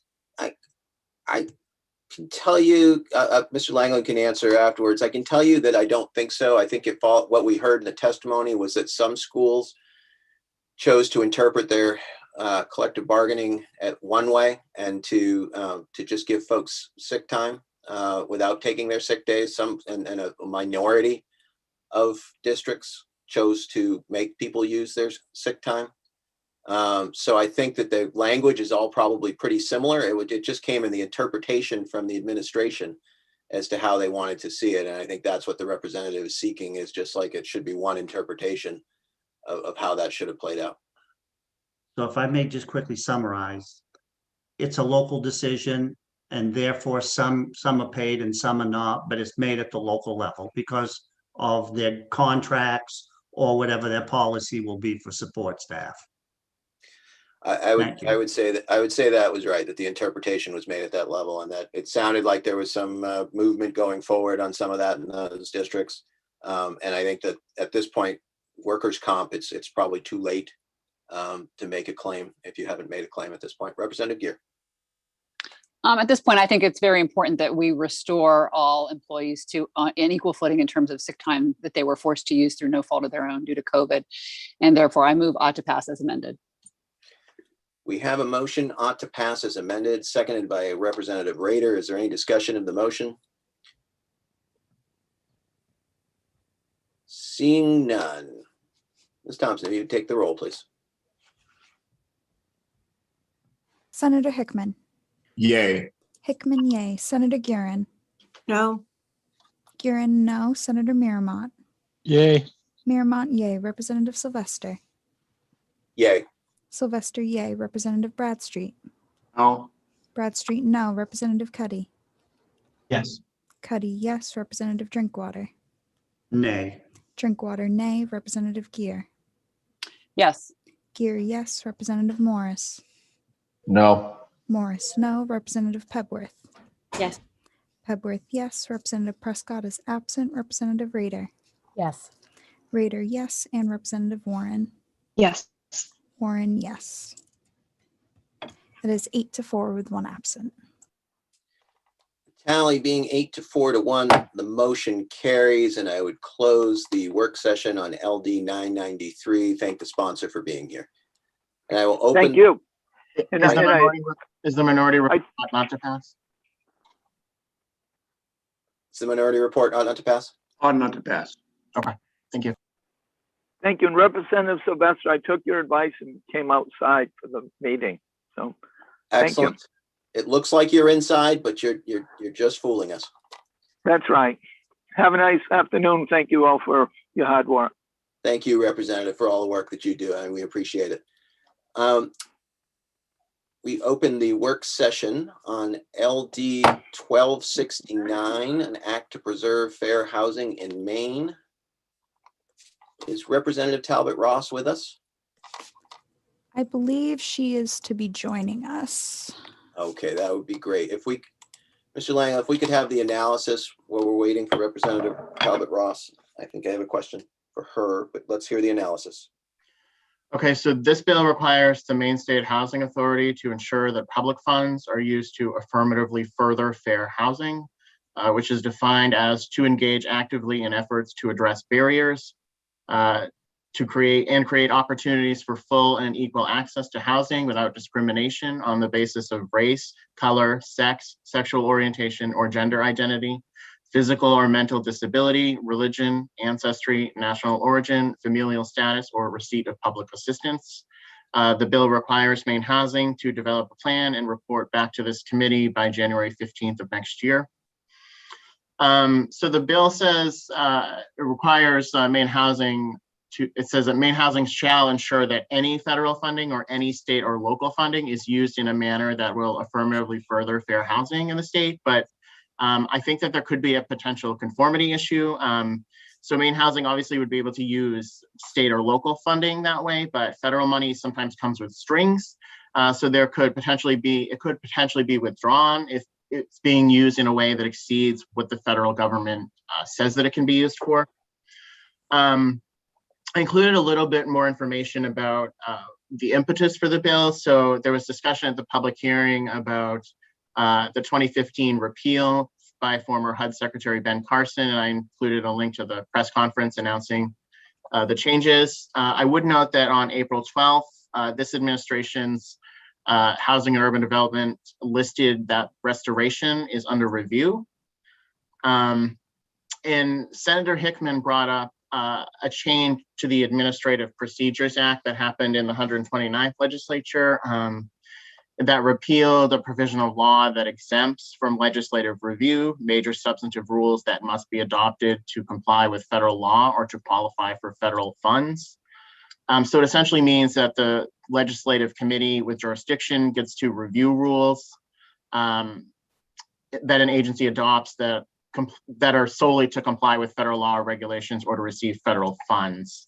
And I did look at the testimony for that bill last session. It looks like the intent was for transparency purposes. And so that elected officials and the public could scrutinize proposed rules before adoption rather than finding out about them afterward. And I included, since it was a repeal bill, I included what the language actually said. You also asked a slate of questions for Mr. Jorgensen, which I did send to you last night when he sent them to me, and I have attached them to my analysis. And with that, I'm happy to try to answer any questions. Senator Mirmont. Yes, Mr. Chair, I move on to pass. Is this as amended, Mr. Langland?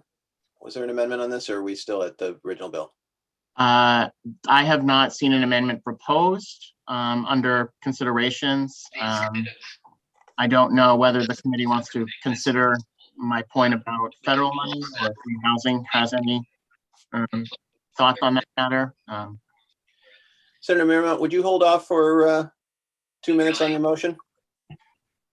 I will do that. I don't, sometimes these things go back and forth about the federal part. They'll lay down the rules to make it clear we can follow them or not, but I don't want to preclude the other parts from going forward. So I don't really care about that part, but I'm glad to give you that opportunity. Thank you. I just wanted to hear from the sponsor, if we could. Of course. Oh, always. Representative Talbot Ross. Good afternoon. Thank you, Mr. Chair. Representative Talbot Ross, you seem to be frozen at the moment. Not quite sure where you're at in this discussion. I'm jumping in from another meeting. Representative, your internet connection seems to be fading in and out here. You're currently frozen and we can't hear you.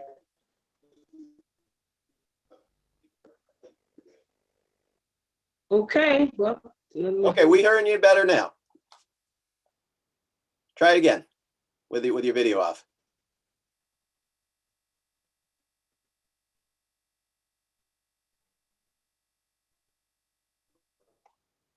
All right, Representative Drinkwater. Mr. Chair, Thank you, Mr. Chair. while Representative Ross seems to be under the weather momentarily, perhaps we could hear from Maine Housing, because in their testimony, they said that Maine Housing is not able to comply with it unless the bill is tightened. I'd like to know what they meant by that. Okay, Representative Talbot Ross, we're going to come back to you in a minute. Mr. Jorgensen here, who's here? Yeah, I'm here, but I'm not allowed to start my video. Okay. All right, go ahead. Did you hear the question, sir? I think so. Yeah, thank you. Yeah, we actually submitted, I believe, we submitted an amendment originally that had a suggested language change that would really tighten this bill down to relate to funds that were spent by Maine State Housing Authority. I think the issue we had, which I talked about in my questions to you, was really one of the relationship between us and the 23 other independent housing authorities in Maine. And we'd be happy to work with them, but we don't have oversight over those. And we just want to make sure that we're, oh, I've got to, I think that's where that may be, oop, how's that? There. Anyway, so that's the situation, and that the amendment that we submitted initially, and I don't know where it is.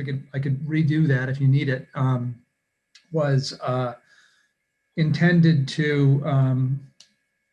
just to focus in on Maine housing. Okay, thank you very much. Yes, now I remember it was just the monies that you spent and not the monies that everybody else spent. And I do remember that amendment, that it would hold you culpable to your actual work and not policing the work of folks whom you do not control. Senator Marymount. I think I just saw your hand go up. No, okay. Representative Talbot Ross, are you? Then I'll move to Representative Ross. Talbot Ross, are you able to speak now? Yes,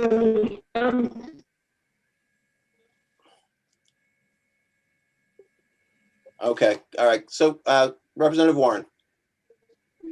Thank you. I will kind of always been able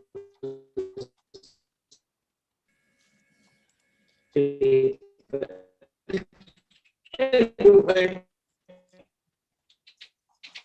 It has not gotten any better, Representative Talbot Ross. I'm sorry. I can't hear you. You're just, it sounds like you're in a tin can underwater and trying to talk through the string. We apologize about that. Representative Warren. What are you on speaker? Mr. Chair. Mr. Chair. Yes, Mr. Chair. Can you hear this? I can hear you. I'm trying to see if this works. Representative Talbot Ross, can you speak now? I can. Yeah, that doesn't work. That does not work. Yeah, I tried. We appreciate the effort, and we'll I think we might be in a spot. So Representative Warren, go ahead. I did want to know what I think Senator Hickman had a series of questions around the intention of the bill to make sure that we have as fair housing as possible in Maine versus the specific authority of Maine Housing Authority. I have a couple different things in my notes to that effect, but I guess I'm just wondering that if Senator Hickman had any questions or could give a judgment or perspective. I don't want to put the chair on the spot, but if he is here. I believe that he was questioning whether or not the scope of the authority of Maine State Housing over all housing matters, and whether or not, I think that, I don't want to speak for the representative, but the way that the discussion went, it seemed as if we could certainly request the housing authorities also do the same thing. We could request that Maine State Housing do the same thing, but we might not be able to request that Maine State Housing make all the other authorities do the same thing without giving them the ability to do that, and which would include resources. So we could make, so those are sort of the three choices: have Maine State Housing have to do it, have Maine State Housing and all the housing authorities have to do it, or have Maine State Housing oversee this with resources in order to do so. Senator Hickman.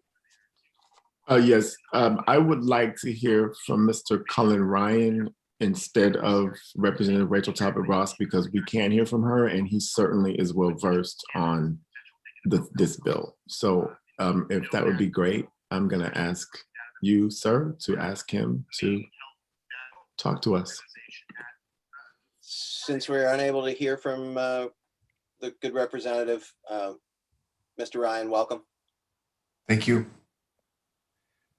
I believe that there was a conversation between Eric Jorgensen and Representative Talbot Ross, and that I think the way that you described things, Representative Sylvester, was exactly right. There are 3 options here, and I think any of them are fine and acceptable as far as I can tell to the sponsor.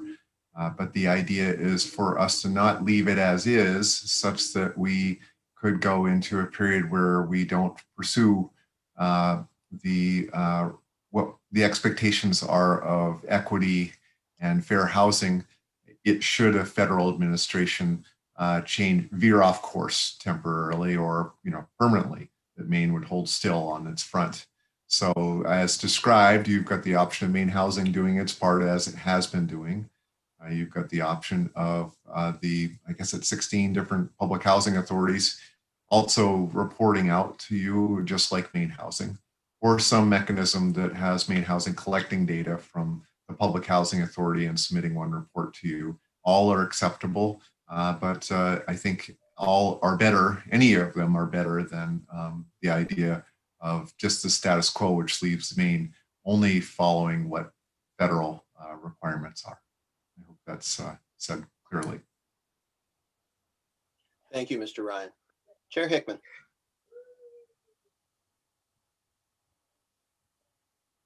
Was that up from before?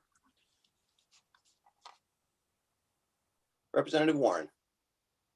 It would make sense to me that the independent agencies would pursue this themselves as well. But I am curious from the sponsor if there's a working together of any kind, or if it's best maybe in the function of each to do it and do it as independently as they've ever done it and not have any consultation with Maine Housing Authority. Like maybe there isn't a bigger need to coordinate for any reason. But I guess I would be curious about that, if there is value to it. Let's ask Mr. Jorgensen. I think from the testimony, he said that they meet on a regular basis and that they meet annually, and then that might be a place where they could coordinate the efforts on the report. Am I summarizing correctly, Mr. Jorgensen? I think I said it also in my questions to you yesterday, but I think the answer is we're always in contact with the other ones. Our director and the directors of the other agencies are, always talking about stuff. So I don't think there'd be a problem in, we certainly could. This bill calls for us to do a report to you. And we could do a survey of the other housing authorities to see what they would like to, see how they'd like to proceed and what they're doing. They're all complying with the same laws. I just don't know what their reports look like or how they format them or whether they're exactly the same. I just don't know that. But we could find out certainly as part of our reporting for this particular bill if you'd like us to do that.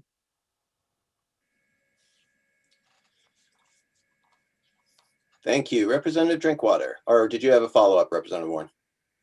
I did want to ask if that's a function, having you collect and report back, is that what would have extra, would you need extra resources to do that?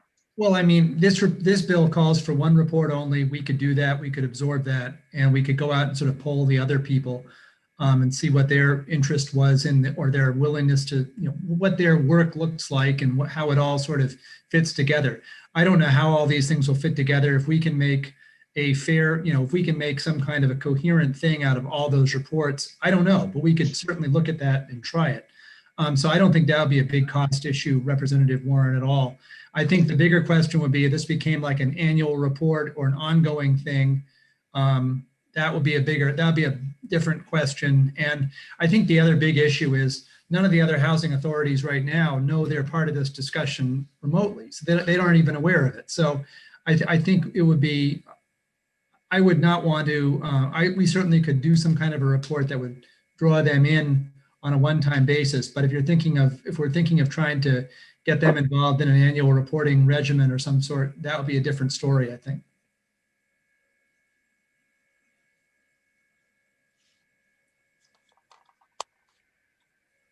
Representative Drinkwater. Thank you, Mr. Chair. And I guess this comes down to a couple of simple questions. The bill says an act to preserve fair housing in Maine. Are you preserving fair housing in Maine, or are you discriminating? Mr. Jurgensen. I assume that's a rhetorical question. It is, but I Yeah. want to hear your answer. We are working very hard to preserve fair housing in Maine. We take this very seriously. It's a top priority for our organization. And since Dr. Ben Carson asked to relax the rule, which the rule was data collection and sharing with the states, do our housing authorities still have to obey HUD rules? They do.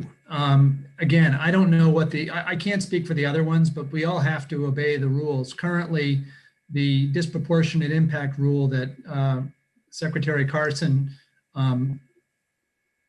deactivated is something that's going to come back, but right now it's not not in effect. I think the other ones I think everybody's still complying with it, but I don't really know. I know we are. We did not change our reporting at all. And I'd like to compliment our analyst for sending us all this information. I'd just like to read a quick sentence from the summary.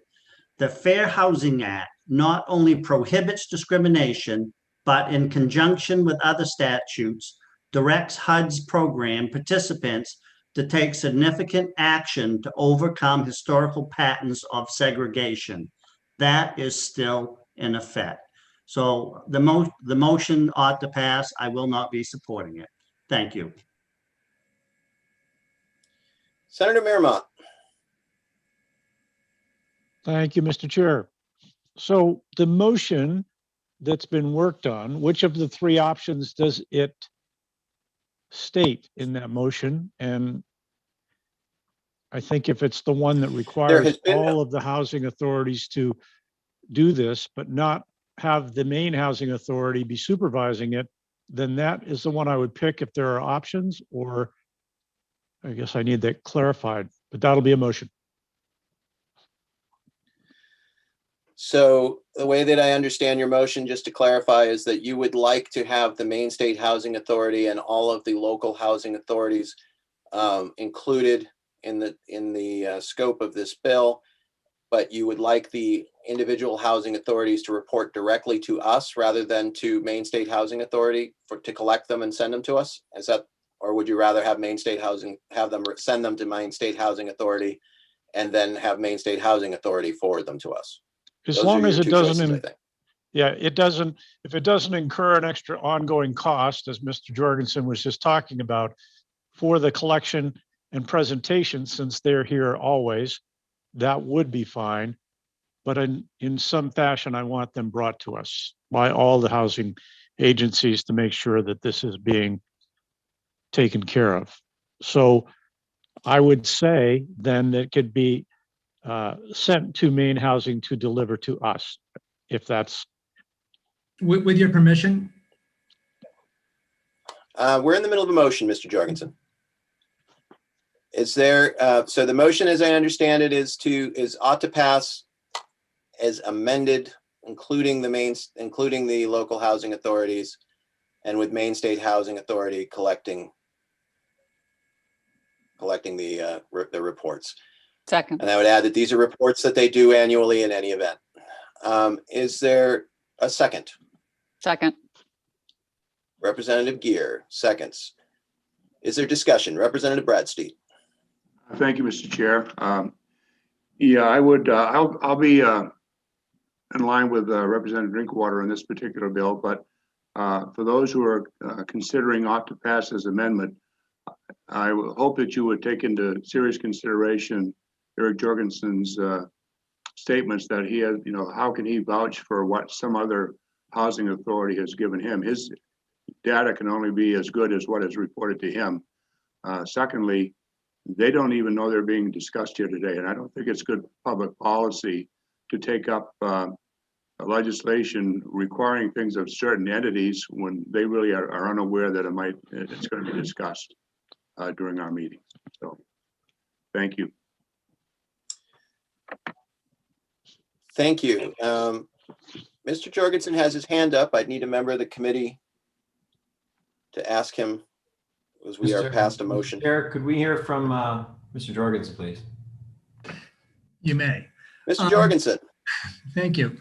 I was going to suggest this. The bill calls for us to do a report, and maybe maybe what we should do is format the report into a way to, not only provide you next year with a sort of snapshot of what all the other different housing authorities are doing, but also maybe the report could contain some kind of a plan going forward, whereby the housing authorities, if you want to have continued action or continued reports on this subject, we could at least provide you with a protocol to do that. So the idea would be we would do some kind of a report in the coming year that would have like a point in time thing. Here's the snapshot of what's going on now.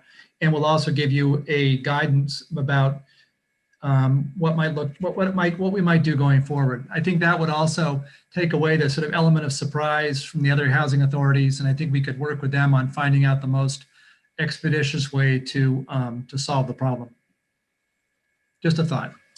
Thank you. Senator Miramont. Thank you, Mr. Chair. I'm not trying to argue. I cannot understand why anybody would be surprised by the Committee of Oversight for Labor and Housing requesting something, whether it's delivered annually or on any other schedule. I'm not against what Mr. Jorgensen's offering, and that they're already getting these reports done, and Maine Housing should know what all the housing authorities are doing regardless. But I am amenable to that suggestion. Or at some point you want to just vote on the motion the way I made it and vote it down. If you don't like it, somebody else can make a different motion. But it's so far that I would accept that from Maine Housing as part of the amendment that I am offering. All right, so here is the friendly amendment coming forward, is that we are voting ought to pass as amended on the fact that these reports, which are already produced by all of these entities yearly, will be sent to Maine State Housing for the first year to collect them and to report out to the committee. And I would offer the friendly amendment from that point on, both Maine State Housing and the local housing authorities should submit them to the Committee of Jurisdiction. How does that sound, Senator? Very good. I see a nod. Who seconded that one? Was that Representative Gear? Gear. Is that okay with you, Representative Gear? That is peachy keen. Very good. Is there any other discussion? Seeing none, let's call the roll. Mr. Chair. Representative Cuddy. So that's the sum totality of the amendment. It deals with the reporting. We've made no amendments to how we are talking about the funding. Okay. All the rest of it stays intact. It was only that portion that we were in discussion about.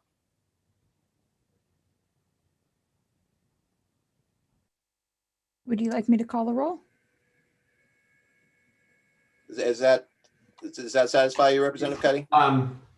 Yeah, I'm going back to the comments from Maine State Housing Authority about that there could be conflict with federal funding. That if we do something, if we require something of federal funding that federal funding doesn't allow us to do, then Maine State Housing is caught between the rock and the hard place of the state law and the federal guidance.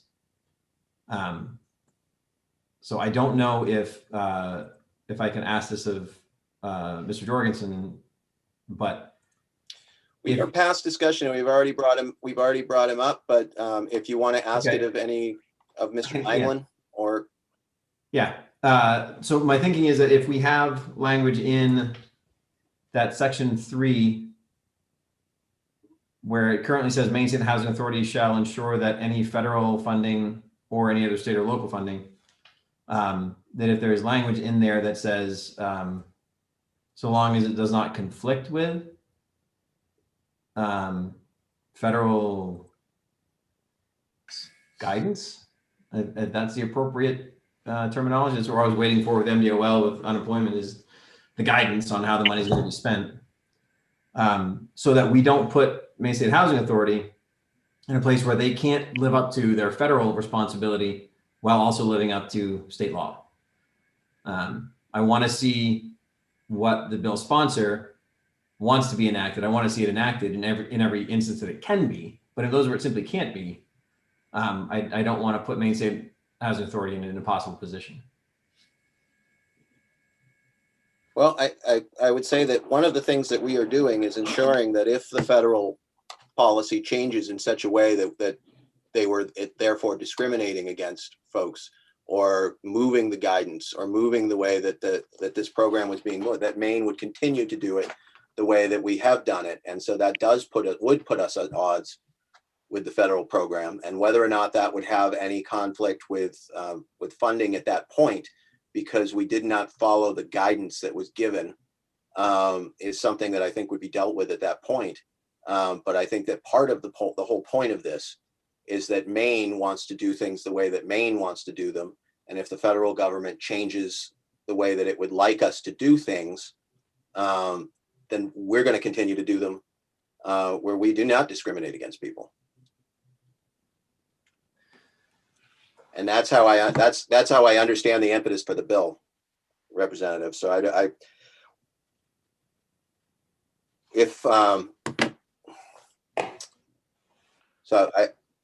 is there further discussion? Representative Drinkwater. Thank you, Mr. Chair. Boy, we've been on this one for a while. You seriously, Mr. Chair, you humor me in so many different ways. You actually said that we're going to pass a bill that's to require the housing authority to make reports that they already do. Did I hear you say that? We just want to see him as the committee of jurisdiction. That's all we're asking him to do on that part. And we've spent 30 minutes on it. I'm sorry for wasting your time. We have a motion on the floor. Is there any more discussion? Seeing none. Ms. Thompson, could you take the roll, please? Senator Hickman. Senator Hickman is absent. Senator Guerin. Nay. Guerin, nay. Senator Miramont. Yay. Miramont, yay. Representative Sylvester. Yay. Sylvester, yay. Representative Bradstreet. No. Bradstreet, no. Representative Cuddy. Yes. Cuddy, yes. Representative Drinkwater. Nay. Drinkwater, nay. Representative Gear. Yes. Gear, yes. Representative Morris. No. Morris, no. Representative Pebworth. Yes. Pebworth, yes. Representative Prescott is absent. Representative Reeder. Yes. Reeder, yes. Representative Warren. Yes. Warren, yes. And Senator Hickman. Yay. Hickman, yay. That is 8-4 with 1 absent. Minority is The on. tally 8. Very good. Thank you, Representative Bradstreet. With the tally 8-4 to 1, the motion carries, and I will close the work session on LD 1269.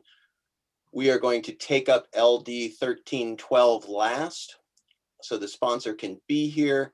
And so I will open the work session on LD 1530, an act to allow people to live in tiny homes as a primary or accessory dwelling. And that is brought to us by Representative David McCray of Fort Fairfield. Mr. Langland.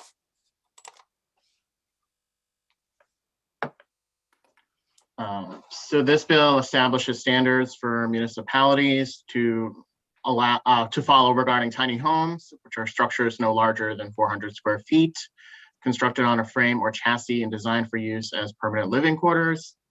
The bill allows municipalities to set rules for tiny homes that are less restrictive than state law, allows tiny homes on undeveloped and developed housing lots, allows municipal inspection of certain features of tiny homes, and provides for tiny homes to be assessed for property tax purposes after 180 days in certain circumstances. This bill was originally referred to the State and Local Government Committee, but subsequently referred to the Labor and Housing Committee on April 22nd. I did highlight some issues that were raised, particularly by the Maine Municipal Association. But about an hour ago, I understand that Representative McCray offered an amendment which replaces the bill in its entirety. And I did want to highlight, because even in the amendment, it does refer to the definition of tiny home, which I have included up here on the screen. So I think with that, I would certainly defer to Representative McCray and potentially Kate DeFore if she's here on the amendment that's been offered since my analysis was prepared. Thank you, Mr. Langland. I just let Mr. Representative McCray into the room. Representative McCray, if you have made it through, if you would come forward.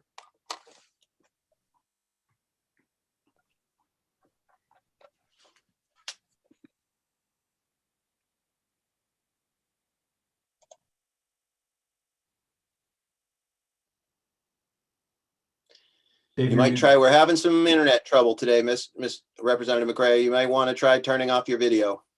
Well, You're frozen. Hey, there you I are, see Representative you. McCray. I don't see any full screen, but I hear you and I see most of you guys. All right. Well, you don't want to see all of us anyway.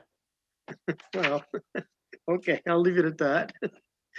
What can I say? I'm only seeing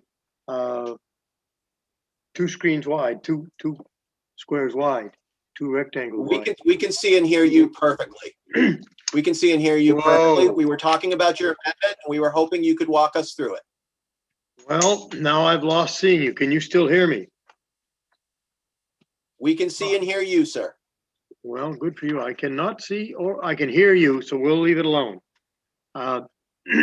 Anyway, I have worked late last week with Miss Corinne Watson of the Tiny Homes of Maine and with Miss Kate Dufour. And they worked together, and it's my understanding that they have agreed on an amendment that I would put forth. And I guess I need to ask if that amendment got through to the committee. Yeah, I forwarded it shortly after it was sent. Oh, boy, we're doing well, although we can't see each other.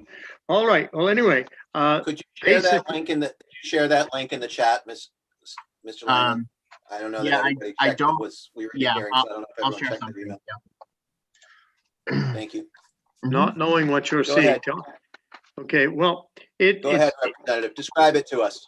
Okay, it has been relegated to a very short deal, and it says, "Be it enacted by the people of the state of Maine as follows: Section 130A MRSA, subsection 4363 is enacted to read." Definitions. For the purpose of this section, tiny home has the very same meaning as in Title 29A, Section 101, subsection 80-C. And then the second part under 4363, location of tiny homes. Municipalities shall permit tiny homes to be placed or erected on individual house lots in a number of locations on undeveloped lots where single-family dwellings are allowed, or as an accessory structure, subject to all applicable land use requirements as single-family dwellings or as an accessory structure. Okay, so that very much simplifies it. Ms. Dufour, representing the Maine Municipal Association, is basically the person that had some problems with the original bill, and she and Miss Watson, with me being in attendance, it's not my field of expertise by any means, don't claim it to be. It seems like it's a very good compromise. Both sides seem to be happy with it, and that's where I sit. We're still there? All right. Everyone will notice. Yep, you're still here. Okay. Everyone will notice that Mr. Langland has put the link to the amendment in the chat so that you can see it. And that just changes those sections of the bill. Is that correct, Representative? That's This my is not the bill in understanding. its entirety. This is just, Yeah, yes. And I believe, I know that Miss Watson is in the waiting room, and perhaps Miss Kate Dufour is also, but I would like to have them come in and at least have you folks be able to ask them any questions as to how they see it. Representative Drinkwater. Hocus pocus, let's bring Maine Municipal forward. There we go. Very good. Kate. Thank you, Kate Representative. Dufour, if you could come forward, please. Good afternoon, members of the Labor Committee. My name is Kate Dufour. I'm here on behalf of the Maine Municipal Association. And just before we move forward, I just want to make it clear that this amendment would replace the entire bill. And it just, from our perspective, it does two things. It seems to thread the needle between our concerns and the proponents' concerns, which says every community where single-family housing is authorized or an ADU is allowed, that a tiny home could locate in that area. So that was our give. And the other side gave in with respect to whatever land use ordinances or zoning ordinances that were in effect that are applicable to tiny homes would be applied. So it seems like a win-win from the association's point of view. And we appreciate Corinne as well as Representative McCray working with us on a possible amendment. Thank you. Representative Gear. Thank you, Mr. Chair. And thanks for coming back to visit us, Ms. Dufour. I'm curious, to your knowledge, are there municipalities who have ordinances on the books that prohibit tiny homes in these locations? I don't think there are, but I think what we heard from the testimony that was offered, that there were concerns about from some communities that they could not maybe plan for these or allow tiny homes to locate in single family units. This would clarify that. They are single family homes. They can locate on undeveloped lots or even developed lots, provided that they meet all standards. I think it provides the clarity that the proponents of the bill were requesting. Okay, thank you. Representative Bradstreet. Thank you, Mr. Chair. So thank you for being here, Ms. Dufour. So if this were to pass, are there any forms of housing then that would not be allowed in communities that over which the localities still retain control? That's a hard question to answer. I mean, I don't know that we don't know what we don't know. So right now we know what a single family unit is. And we also are now saying with respect to zoning, tiny homes as defined in Title 29A are also to be considered single family homes that can be located in these areas. So it's possible there'll be a, I don't know, micro home. Oops. Thank you, Mr. Chair. Having been said, can you hear me all right, Mr. Chair? Yep, we can hear you now. Thank you, sir. I'm satisfied with what I've heard with Maine Municipal getting on board. I'd like to make a motion ought to pass, and I would assume that would be as amended. That's correct. The motion is ought to pass as amended. Is there a second? Second. Second, was that Senator Guerin? Senator Guerin. Yes, perfect. Just took me a second to find you.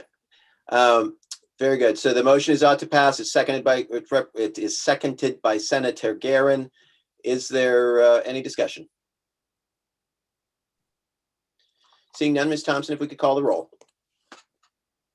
Senator Hickman. Yay. Hickman, yay. Senator Guerin. Yay. Guerin, yay. Senator Miramont. Yay. Miramont, yay. Representative Sylvester. Yay. Sylvester, yay. Representative Bradstreet. No. Bradstreet, no. Representative Cuddy. Yes. Cuddy, yes. Representative Drinkwater. Yay. Drinkwater, yay. Representative Gear. Yes. Gear, yes. Representative Morris. Yes. Morris, yes. Representative Pebworth. Yes.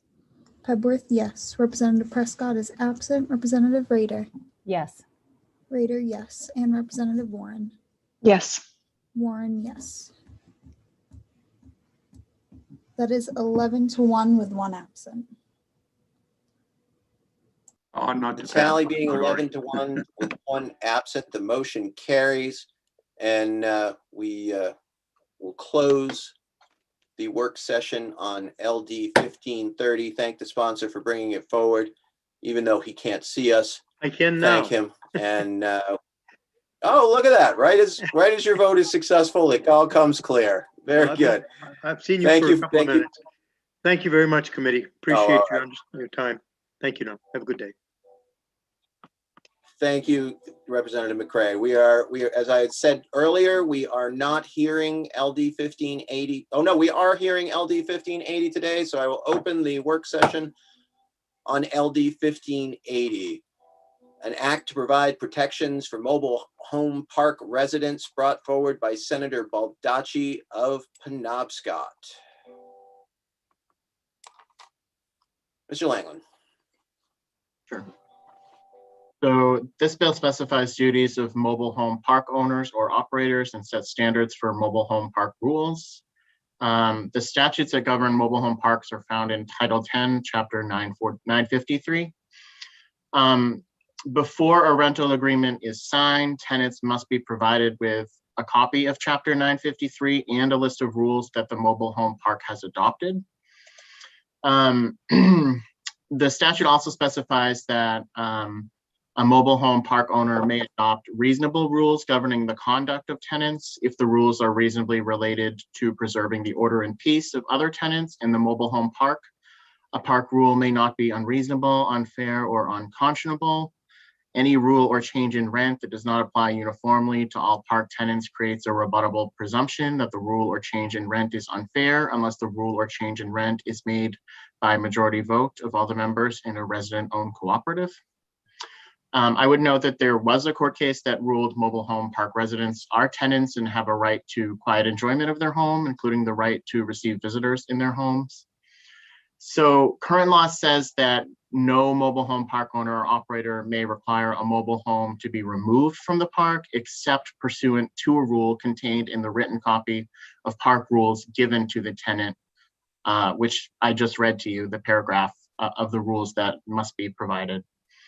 The rules shall clearly describe the standards under which the park owner or operator may require a tenant to remove a mobile home from the park. The standards shall specify, but are not limited to, fair and reasonable rules governing the conditions of, and just some of them are protective exterior coating or siding, roof, windows and doors, plumbing, heating, and electrical systems. I'm not going to go through the whole thing, but I did include it for your reference. There is a section in Title 38 that governs a municipality's regulation of mobile home parks generally, talks a lot about rights of way, setbacks, etc. Wanted to point that out for your consideration. And there are several rules by the Manufactured Housing Board, and I did include a link to all of their rule chapters.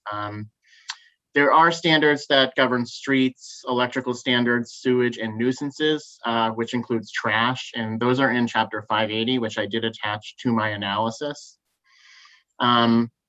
There were several considerations that the committee might want to consider as it deliberates the bill. There was certainly some testimony that some parts of the bill needed clarification or were a bit vague. The section of the bill that says the mobile home park owner or operator is responsible for damage to any vehicle that is the direct result of an unrepaired or poorly maintained access road within the mobile home park. There would be no way to tell where the vehicle damage originated. There's a section in the bill that provides for the removal of garbage, rubbish, and other waste incidental to the occupancy of a mobile home park. And there was testimony that some parks include this in the rent. Other parks in towns with transfer stations require residents to bring it to the transfer station themselves. It's very much a park by park rule.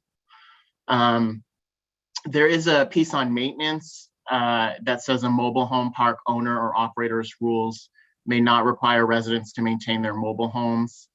May require residents to maintain their mobile homes, but may not require residents to replace or remove older mobile homes or to make upgrades or improvements to a mobile home that are not related to health or safety. And as I mentioned above, there is a section in Title 10 that lays out the provisions for when a mobile home may be removed from a park. There were several people that submitted written testimony with concerns about the mobile home park rules not being able to limit babysitting, mostly for insurance and liability reasons. We have not yet received a preliminary fiscal impact statement.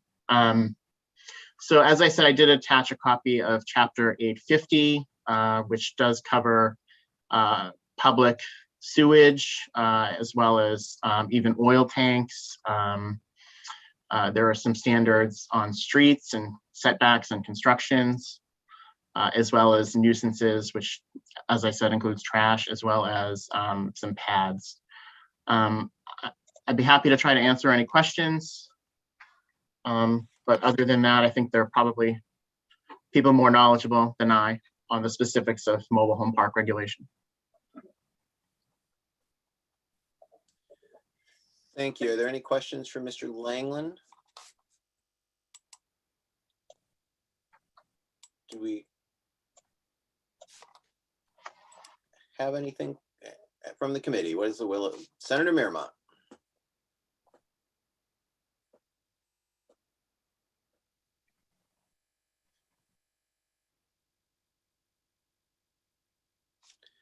Senator Miramont has put his hand down. Representative Bradstreet. Yes, thank you, Mr. Chair. Yeah, I did look at all the testimonies given by different parties, and I would like to reiterate, based on my knowledge of the situation, that there are already quite a number of rules, as you could see if you looked at the input from the Manufactured Housing Board governing what goes on. I'm not saying that the events that spurred the presentation of the bill did not occur, but I think they were more properly handled by filing a complaint with the Manufactured Housing Board, which would have taken care of those things. I occasionally get phone calls from people who have issues. Ordinarily, I work with people and try to get them ironed out. A lot of times I do. If I'm not able to get them ironed out, I always refer them to the Manufactured Housing Board, who has authority over those particular situations. So I really think this is a bill that it shouldn't be a bill. I don't think it should pass. I think there are already many, many protections for people who live in the communities. This particular industry is regulated both at the local, state, and federal level. So again, I would urge that the committee vote this ought not to pass. As a matter of fact, I'll make a motion ought not to pass. Thank you. The motion is ought not to pass. Second. Is there a second? Seconded by Representative Drinkwater. Is there discussion? Representative Warren. Is it possible that there are there people here that can discuss any process of any amendments or more specific technical pieces on this? I think it was Representative Bradstreet that may have wanted to have some people here. So I don't know if there's been any coordination on that or. We already have a motion on the floor. It ought not to pass. I don't see anybody from the manufacturer board. Senator Miramont. Representative Bradstreet. I think there Senator Miramont. People, yeah. Yes. The motion is ought not to pass. We're not moving it towards any resolution that would bring us there. Yes, Senator Miramont. Thank you, Mr. Chair. Yes, this is discussion on the motion, and the discussion is that I live between two parks. They could not be more different. One is an oasis, and it involves its people in many ways. The other is torture for the folks who happen to stumble into it. If there is some kind of regulation around rules, fairness, or anything else, it's completely absent to everyone in that park particularly. And to find out that someone can actually run one well is a treat. There's no way I could support this motion. It absolutely needed. And I'm sorry I couldn't get that motion in. Technology is being odd today, as well as my mouth, but thank you. Mr. Chair. Thank you. Representative Cuddy. Thank you, Mr. Chair. I had been hoping to ask Mr. Langland, there were a couple people who from Bangor who said that they were not able to enforce or promulgate rules and ordinances for these parks for whatever reason. Looking at what you've presented us, I can't answer that question well in my head as to whether or not they are able to, a municipality is able to put together ordinances to enforce for their own sake. You have us under Title 38, Section 4358, subsection 3, governs the municipality's regulations of mobile home parks. It sets a couple of limits, but I don't see anything that would absolutely preclude them from doing it. I mean, we got setbacks, right away, buffer strips. Can you give me any information in terms of a municipality's ability to have an ordinance that will talk about what a park has to be in their town?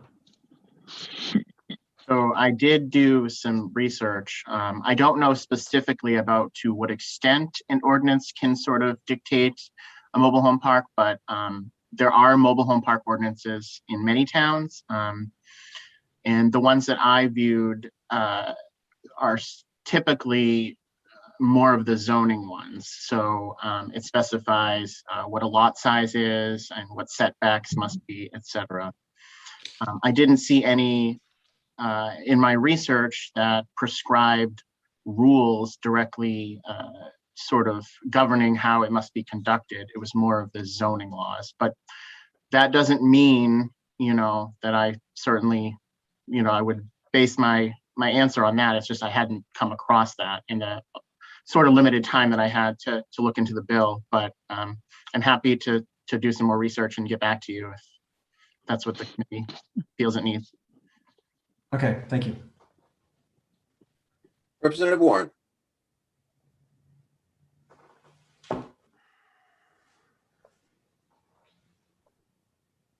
Oh, hello. Okay, I think there is, or there was a Tina Marie Smith who I think was associated with the Manufactured Homes Board, and so I just wanted to flag that. I don't know if that's someone that Representative Bradstreet also was aware of, but because I know that at one point we were going to hear from someone that was part of the board. Mr. Chair. Yes, Representative.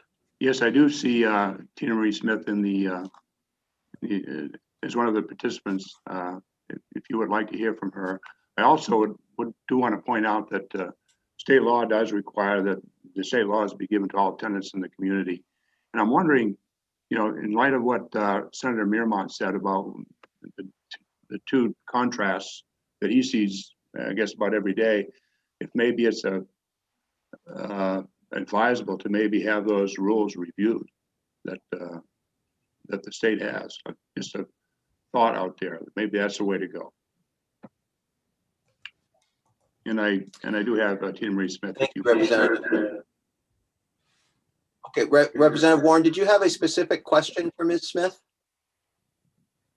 I know there was, I know at one point that in her testimony and in maybe someone else's as well, they were going to give potential recommendations around an amendment. So I wanted to understand whether there had been any process for that to happen, I guess. Very good. Ms. Smith, if you were able to come forward.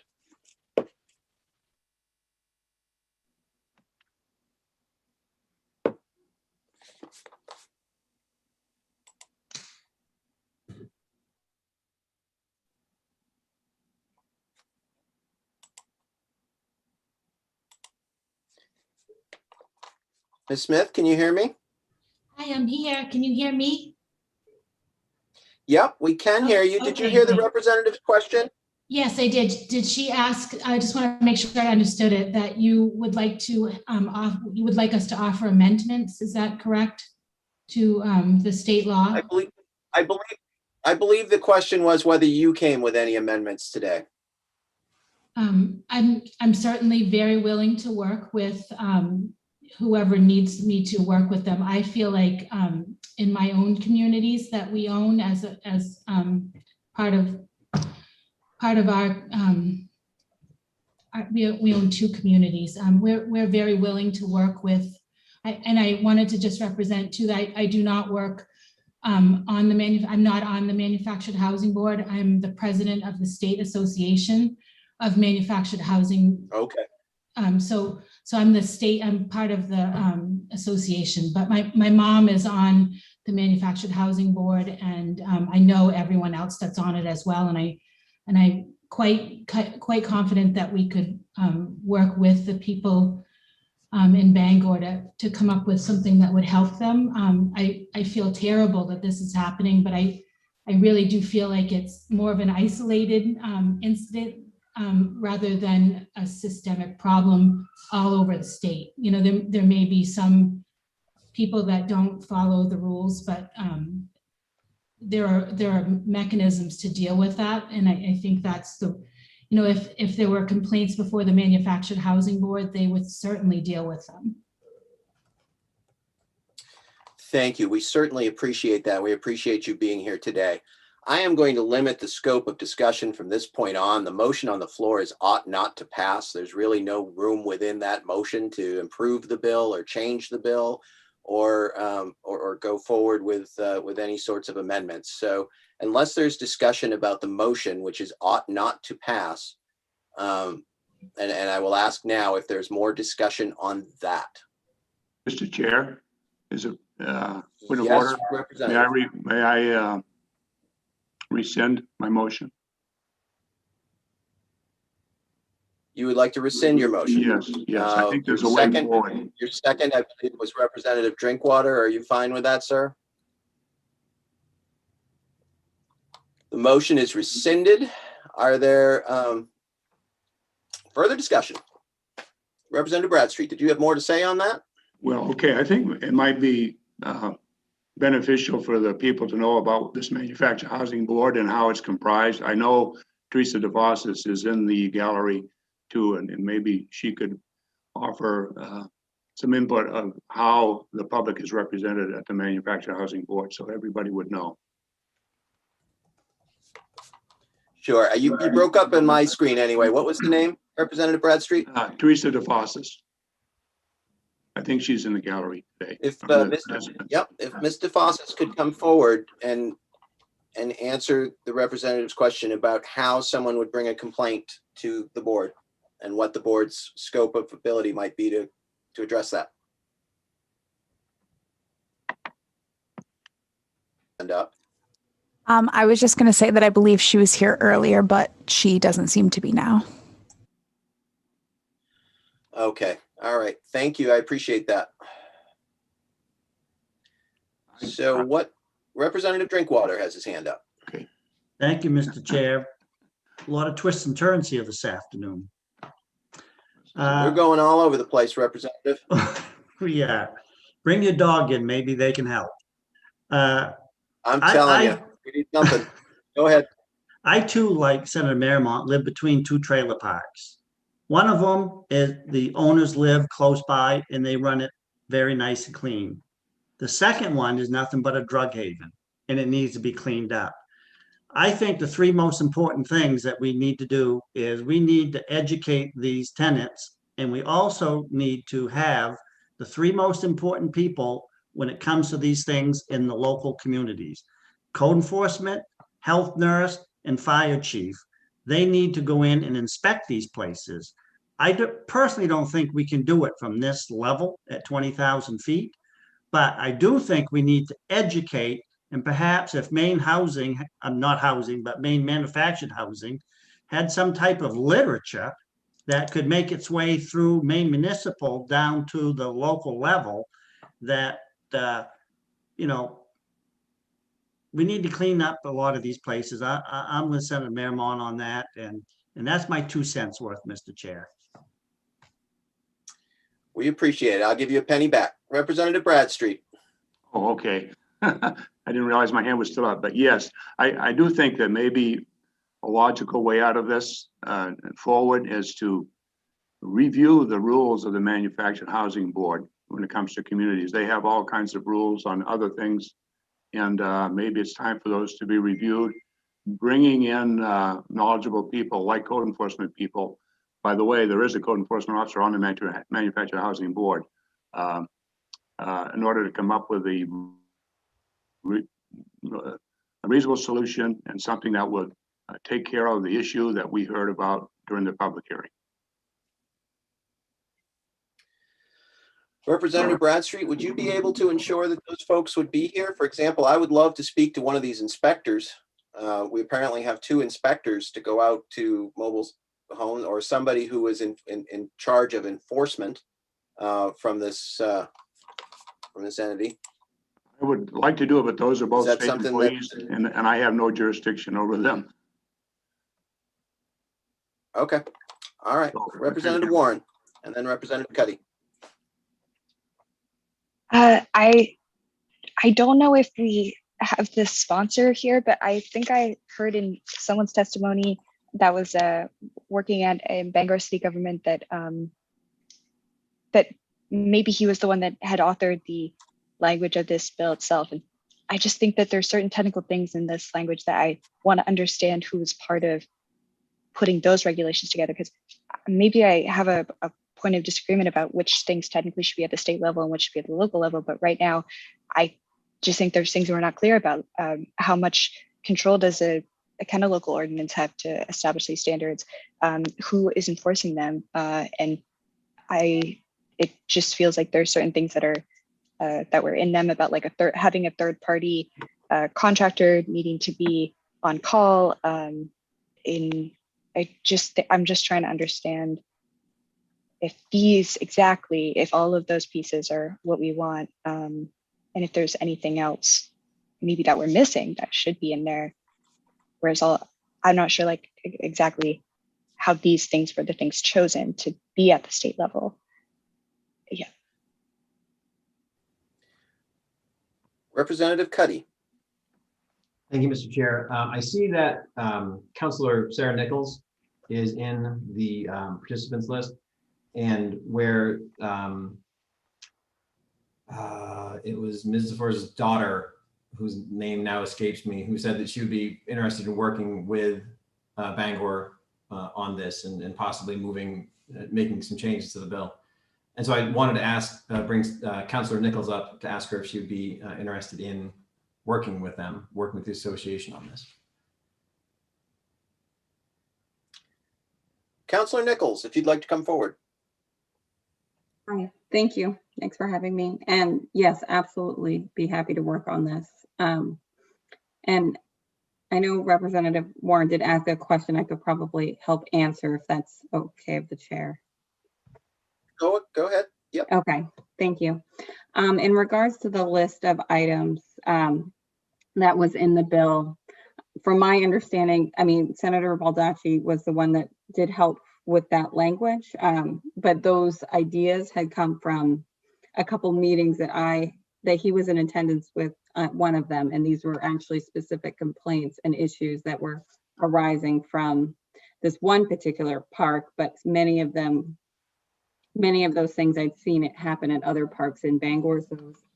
So that's, I think, from my understanding from the senator's perspective, they're all in there. We all knew that it would probably get edited. It wasn't going to be the exact language on how it was written, and knew there would probably be amendments, but that was where those things started. They were things that were returning at parks in our area. So I don't know if that helps answer your question. Yes, thank you. Thank you. Representative Gear. Thank you, Mr. Chair. I'm torn right now because on the one hand, I was getting ready to move ought to pass on this because I'm very uncomfortable with the idea that folks that are stuck in the poorly run mobile home parks have no recourse because there are no consistent ordinances or approach to how these properties can be or should be managed. On the one hand, on the other hand, I'm hearing a lot of feedback from the committee that maybe we need to do some more work on how that should be done. So I'm wondering if we can, maybe move towards a letter to the appropriate parties, maybe Councilor Nichols and the mobile home board and the association to maybe kind of do some work on this and come up with an approach that might work to create another set of consistent regulations. I don't know if that's an approach. I'm just trying to move us forward because I feel like we could talk about this all day and not really come to a conclusion. I don't think that we have I'm not sure that a letter would get us exactly where we want to be. I'm not sure what the vehicle is to do that. It certainly sounds like maybe people need more work on this bill and some time to work on it. So I wonder if a tabling motion wouldn't be in order. I move to table. Motion is Second. to table. Is there a second? Second. Seconded by Representative Warren. I see Mr. Langland had his hand up. I was just going to say, so one of the options is you could do the letter and you could direct them to sort of come together and sort of make recommendations about what changes they think should be in this bill or what they don't like about this bill, et cetera. And you could, what am I trying to say? You could carry the bill over and then act upon those recommendations after there has been consultation between the parties. That is an option the committee would have. Okay, thank you. Representative Drinkwater. We Thank you, don't have Mr. Chair. any discussion on a tabling motion. The motion is in front of us. Nope. Ms. Thompson, if you would take the roll, please. I just wanted to make sure we weren't out of order from Mr. Langland. Oh, did I get Motion muted? is to table. Yes, and I wanted to speak to that motion, sir.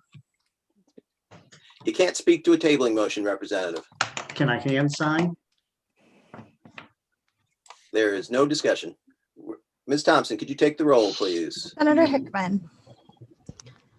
Senator Hickman is absent. Senator Guerin. No. Guerin, no. Senator Miramont. Yes. Miramont, yes. Representative Sylvester. Yes. Sylvester, yes. Representative Bradstreet. You're muted, sir. Sorry, yes. Bradstreet, yes. Representative Cuddy. Yes. Cuddy, yes. Representative Drinkwater. You muted your. Yes. Drinkwater, yes. Representative Gear. Yes. Gear, yes. Representative Morris. Yes. Morris, yes. Representative Pebworth. Yes.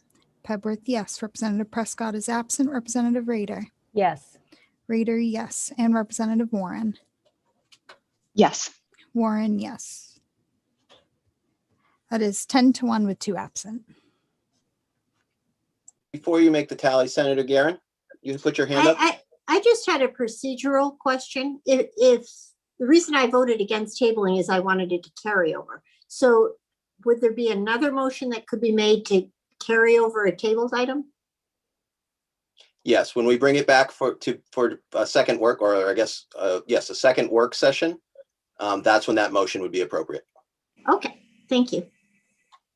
You're welcome. Go ahead, Ms. Thompson.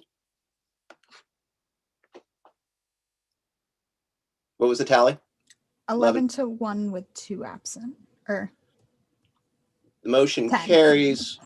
We will table LD 1580 and open the work session on LD 1590, an act to define commercial and non-commercial purveyors of accommodations for short-term rental. Mr. Langland.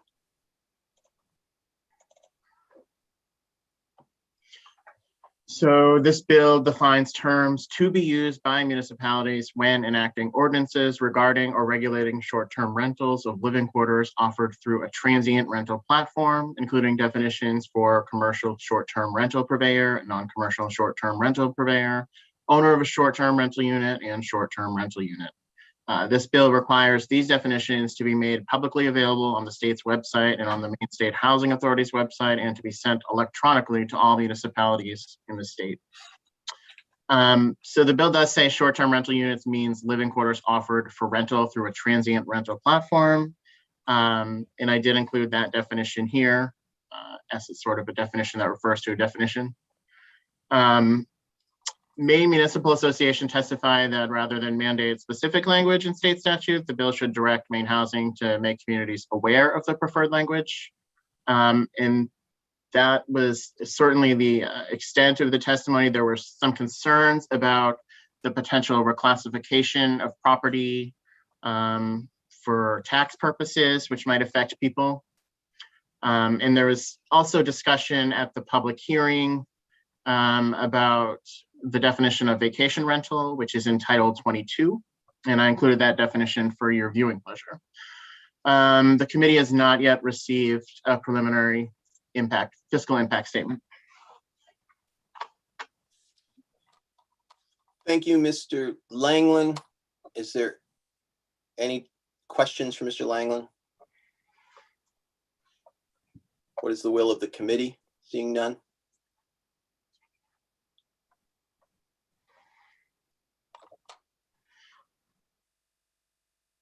Representative Cuddy. Make a motion of ought to pass. The motion is ought to pass. Is there a second?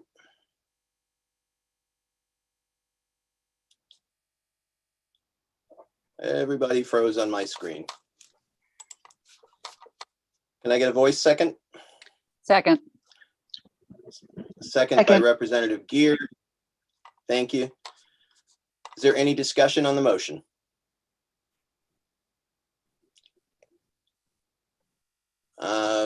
Representative Cuddy, did you want to discuss, or is that the same hand? I'm good, thank you. Okay, very good. All right, seeing none, is there, Ms. Thompson, would you take the roll, please? Senator Hickman. Hickman is absent. Senator Guerin. Could I please hear the motion again? It was breaking up a bit. Ought to pass. We are on 1590, Senator. An act to define commercial and non-commercial purveyors of accommodations for short-term rental. Okay, thank you, Mr. Chair. No, please. Guerin, no. Senator Miramont.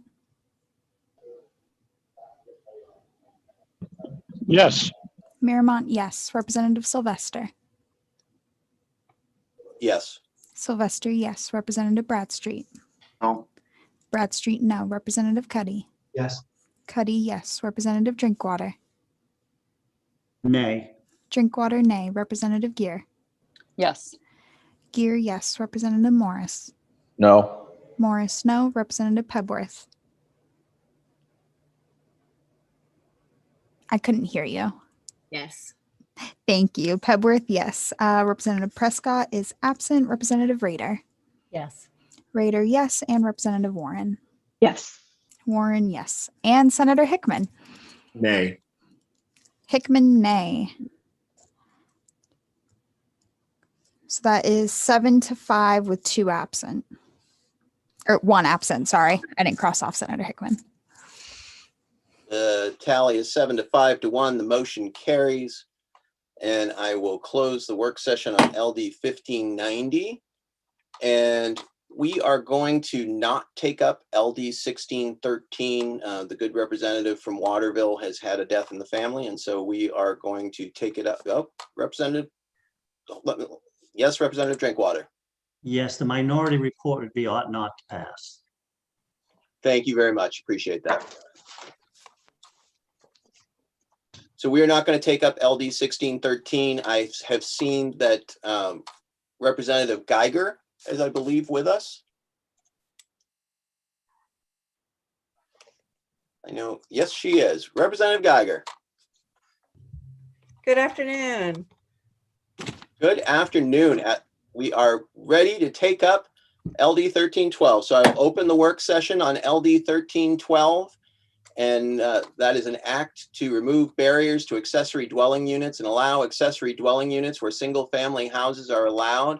And that is brought forward by Representative Valley Geiger of Rockland. And I would I don't know if you all received the email from Grow Smart at MMA, but the MMA is willing to get behind this bill with some changes, which I am happy to make if the committee also agrees with making them. And Mr. so, Langland, do you have those? Yep. Do you have those suggestions? I have an amendment. I don't know if that is the most current one. so their suggestions, and it would be an amendment, is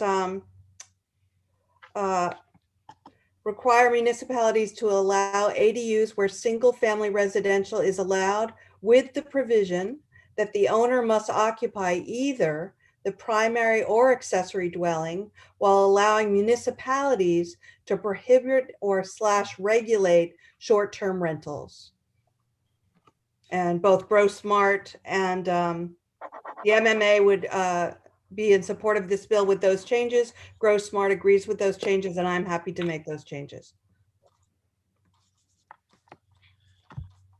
And Mr. Langland, I will offer that amendment. Okay. Senator Mirmont.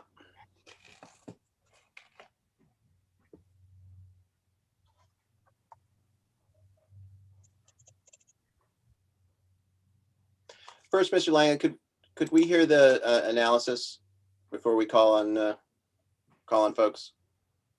Have we already gone through we haven't gone through the analysis of this bill yet? No, we have not. Would you go through it? Yep. Quickly for us? Sure. Yep.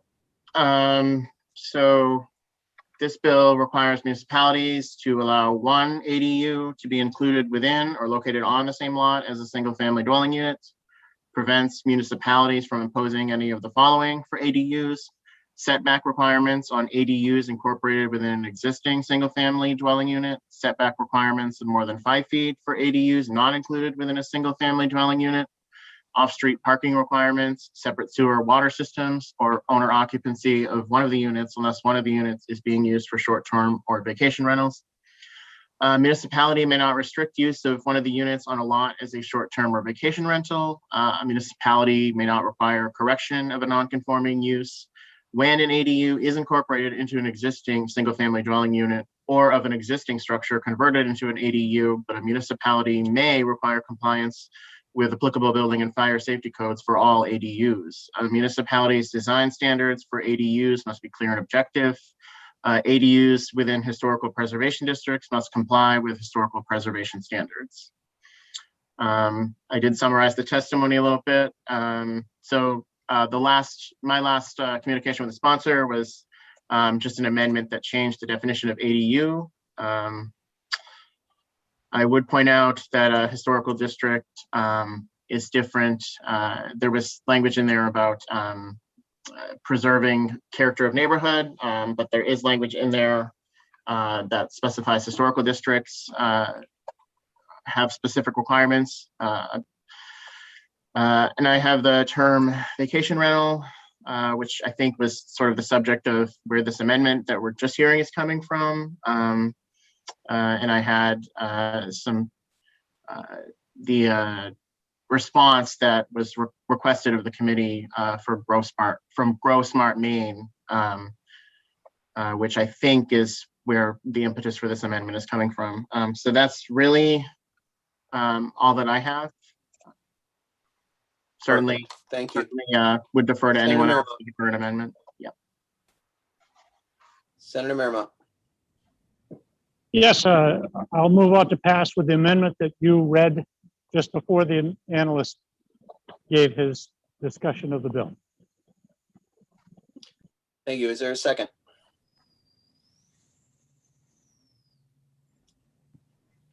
You're all frozen again. Can I get a voice second? I would second. Second. Seconded from Representative Cuddy. Is there any discussion on the motion? There is. I see Senator Garin. Yes, I had a question for the analyst. Mr. Langley, you went quite quickly through the part about the vacation rental part. And is that allowing them to be used for vacation rentals? There was a provision in the bill, and I don't know in the new language whether that is being struck or not. I haven't seen the new language. I think it was just sent to me, so I'm happy to defer to Representative Geiger on whether the amendment changes what's in the existing bill. But in the existing bill, Geiger? it is allowed. So the change would be, and it is a change to that is in the original bill, Representative Gurin, and says that municipalities must allow an ADU where a single family residence is allowed with the provision that the owner must occupy either the primary or accessory dwelling unit, and allows municipalities to decide whether to allow short-term rentals. Even a municipality that is not now? Right, they do not have to now. They can, So it would. they would have to law allow an regulation. ADU, but they would not have to allow a short-term rental.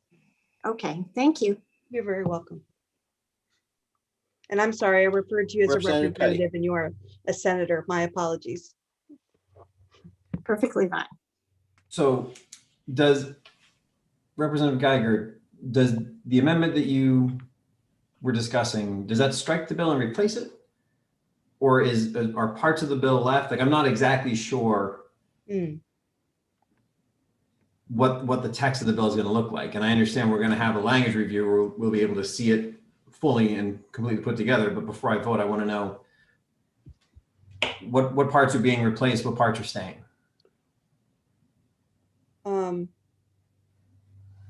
Just speaking immediately, what is everything is staying except the paragraph about ADUs and the sentence about owner occupied or non-owner occupied. It looks, this would have a sentence replacing the language about not requiring owner occupied to say that the owner must live in either the accessory dwelling or the primary. And we would strike the language on the short-term rental to defer to any municipality about whether or not they allow a short-term rental.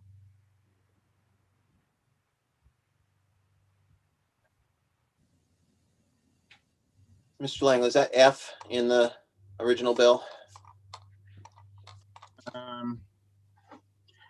Yeah, I mean, I certainly will work with Grow Smart Maine and the sponsor, and I'll get you some language for language review, and we'll certainly go over all this again, but yeah. Okay, yep, I'm pretty sure, Representative Cuddy, that is section F that's being replaced. Thank you. Representative Pebworth. Thank you, Mr. Chair. Could I ask a question of Kate before? I think she's still with us.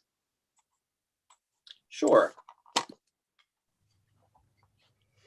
Mr. Ford, if you'd come forward. Thank you for still being with us. I wonder, are you in agreement with the bill as amended? Certain parts. There's another component that we were advocating for, which there are some communities that have already adopted ADUs. So they have those ordinances in place. So we would also like a provision that says if you have one in place, then it applies. And you also have an opportunity to adopt one so that the community retains the authority to regulate the ADU. So we're talking about setbacks, we're talking about height requirements, density requirements, so that we don't upend that sensitivity where you adopt ordinances and there are expectations for what your community is going to look like. So we were also advocating for that element to be included in the amendment. Thank you, I appreciate that. Setbacks in particular were of a concern, and I wonder if the sponsor might speak to that. Certainly. Thank you, Representative Pepworth. There's always a line to walk, of course. In most communities, particularly larger ones, over the last many years, decades really, zoning has been changed, not to match the neighborhood any longer, but generally to make lot sizes bigger, to make road frontage required longer, and to make setbacks more onerous or larger than they were when those communities, those neighborhoods were originally built. So if faced with an ought not to pass, I'm happy to give way on the side setbacks.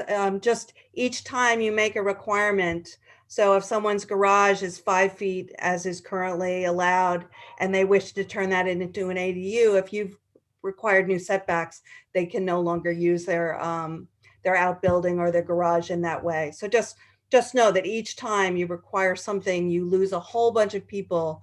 Many neighborhoods, I can speak to Rockland, most of our neighborhoods, most houses no longer meet the zone requirements in their zone. They have been so changed to reflect a desire for sort of a suburb than the historic neighborhoods that we have.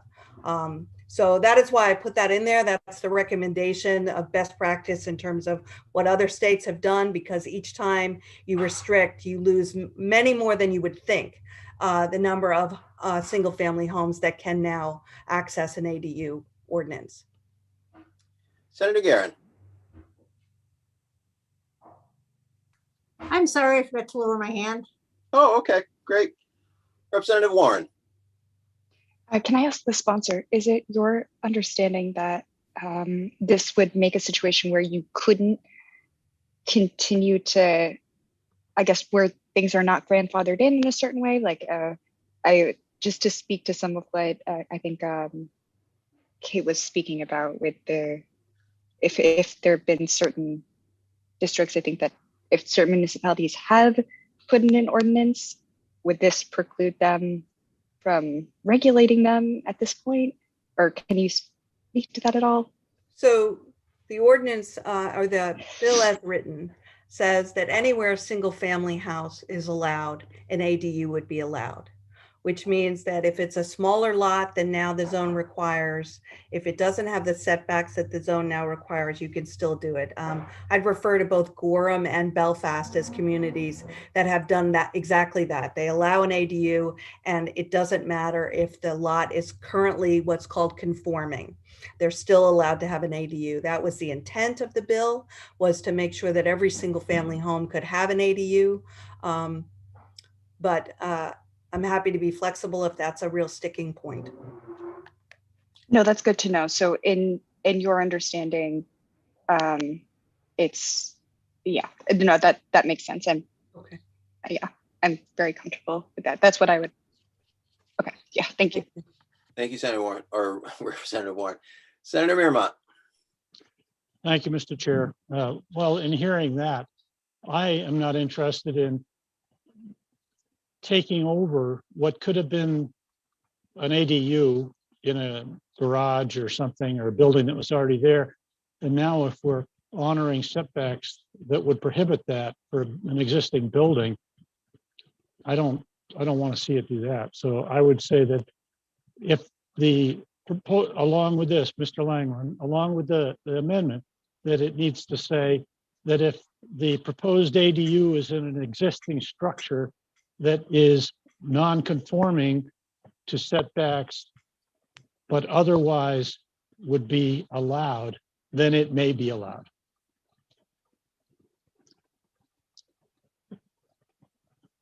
Like I said, ideas are not rolling out today, but if that's clear, it seems clear to me, but maybe it isn't. Representative Cuddy, you're the second. Does that seem clear to you?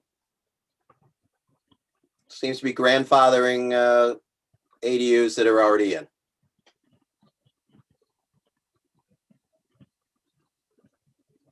Representative Cuddy? It feels like it's late on a Friday, not late on a Monday, so I apologize. I was on mute, but yes, it does seem clear to me, and I still have a comment to make as well.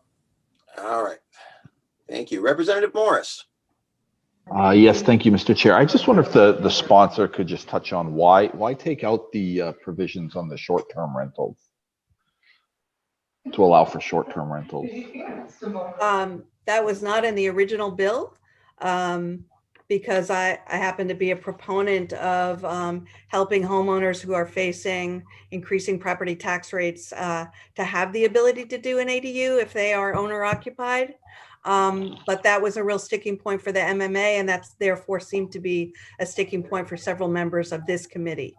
So that's why I agreed to MMA's recommendation, that not to say that there could not be any short-term rentals, but it would be determined community by community. All right, we now have Representative Bradstreet, followed by Senator Guerin, followed by Senator Warren, or by Representative Warren, followed by Senator Miramont. Thank you, Mr. Chair. I guess we're going to stretch this out as long as we can. No one wants Monday to end. Go ahead, Representative. A question. So conceivably, with waiving or doing away with a 5-foot setback requirement minimum, we could conceivably have two different buildings on different properties as close as 10 feet together. And I'm wondering what that does as far as the fire code is concerned. I know certain places buildings are not allowed that close together. They're two different properties.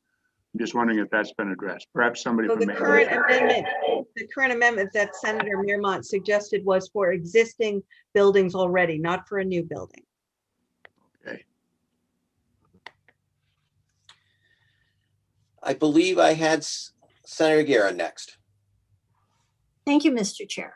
And just for some discussion within the committee, if you're looking for more votes for this bill, I think, and I can't speak for everyone in my caucus, but I believe if we took out the part about the short-term rentals, that we would all come over in favor of the bill. But just want to put that out there. Question from the chair. Is there anybody who would be opposed of the bill if that was removed? In what, I'm sorry, Mr. Chair, removed in what way? Because now we get the bill and we get the amendment. Yep. What is the senator suggesting? I'm sorry. Senator, I won't speak for you. Go ahead. To remove any reference to short-term rentals. So they are allowed in current law and without the town's approval. So I would just not mention them, so it would be consistent with current law. Yep, I like that. And I have to check with Representative Cuddy. Is the second? Sounds acceptable to me. Very good. Then I will come back. I believe Representative Warren was next. Oh, I guess actually, I think that answered my question. So never mind. Thank you. Perfect. Senator Miramont? All set. Representative Cuddy? Yeah, I was just going to say that the fact that GrowSmart and MMA came together and agreed on this means a lot to me. Very good. Seeing no further questions, Ms. Thompson, would you take the roll? Senator Hickman. Senator Hickman is absent. Senator Guerin. Yes. Guerin, yes. Senator Miramont. Yes. Miramont, yes. Representative Sylvester. Yes. Sylvester, yes. Representative Bradstreet. Yes. Bradstreet, yes. Representative Cuddy. Yes. Cuddy, yes. Representative Drinkwater. Yay. Drinkwater, yay. Representative Gear. Yes. Gear, yes. Representative Morris. Yes. Morris, yes. Representative Pepworth. Yes. Pepworth, yes. Representative Prescott is absent. Representative Rader. Yes. Rader, yes. Representative Warren. Yes. Warren, yes. And Senator Hickman. Yay. Hickman, yay. That is unanimous of those present. The tally being unanimous of those present, the motion carries, and I will close the work session on LD 1312. Thank you, Representative Geiger, for coming forward and being so amenable to all our conversation. Chair Hickman, Thank you. Thank you did so you want much. to say something? Yeah, I just wanted to let the committee know and anyone who's watching that I'm dealing with a headache that's really bad. And so I'm listening and I'm voting when I can. That's why I'm looking like this right now. Thank you. We appreciate that, Mr. Chair. Next, we will bring up what should be our last bill of the day, LD 1633, opening that work session, an act to require responsible contracting practices for public construction projects, brought forward by Representative Benjamin Collins of Portland. Mr. Langland. So Part A of the bill establishes responsible contractor requirements for construction projects that receive state funds for the purpose of ensuring that the work on such contracts is performed by responsible, qualified contractors that maintain the capacity, expertise, personnel, and other qualifications and resources necessary to successfully perform public contracts in a timely, reliable, and cost-effective manner.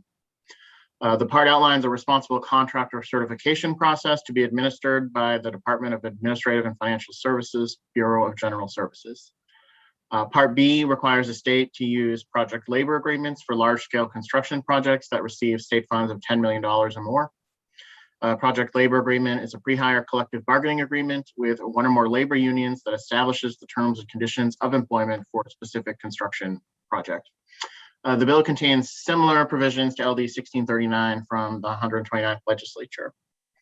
Included a definition of public authority, as it was a word that we have not often come across this session. So there was a lot of agencies that testified. The Department of Transportation testified that competition for bids leads to better prices, and this would reduce the number of bids. They testified that the bill requires a contract to be awarded to a best value bidder, but the Federal Highway Administration requires use of a low bid system for construction projects. They also testified that Maine receives significant federal funding, and it could put the state at risk for losing over $200 million annually. DAFs testified that BGS is only responsible for building, renovation, and maintenance of state-owned facilities, that Maine DOT and DOE are responsible for their own contracting, and BGS doesn't have the resources to take on, nor does it wish to take on, the role of central agency for contracting in Maine. Maine Turnpike Authority said the legislation was completely unnecessary, and that redundant paperwork will cost money, which will translate into higher costs for bids, or may mean contractors won't bid at all if they have private work opportunities. The UMaine system said that BGS is not typically involved in their contracting. And Maine Community College system testified that they were concerned about the financial impact this legislation would cause, and that any increase in structural costs comes at the expense of developing a workforce that the state needs for success in its post-pandemic economy. Generally, there was testimony that a company with a $1,000 violation would be barred from qualifying for a bid. There was also concerns that the provision requiring a prospective awardee to submit to the Bureau a subcontractor list containing the names of the subcontractors that'll be used for the reference project, as well as their addresses and description of work for each subcontractor. It's unworkable. There's also testimony that the 30-day agency review period will extend the timeline for bidding, and that the season is already too short for construction. There was also testimony that the public review period of 21 days will further delay construction on projects, and that the process allowing any person to protest a contractor or subcontractor for failing to meet applicable requirements by submitting a letter with supporting evidence is unclear, because the process for how it's handled by the Bureau is not specified in the bill as written. There was also testimony that Maine needs to retain its young tradespeople in order to build an equitable future here in Maine, as well as testimony that pay in construction in Maine is poor, and that many skilled workers in the southern part of the state often commute to other New England states, such as Massachusetts, for work. I think that Senator Hickman asked Larry Grondin to highlight provisions of the bill that his company already does that he wouldn't mind seeing in statute, and I don't know if Larry is here today, but the committee has not yet received a preliminary fiscal impact statement. Thank you very much, Mr. Langland. Representative Cuddy. In the testimony, there was something about federal exceptions disallowing, and where that is, if that is the case, I would like to make an ought to pass as amended motion that to add the language, except where prohibited by federal exception. I don't know where those are, but there's no reason to, if the federal law does accept it and says it can't happen, then in that instance, it would not apply.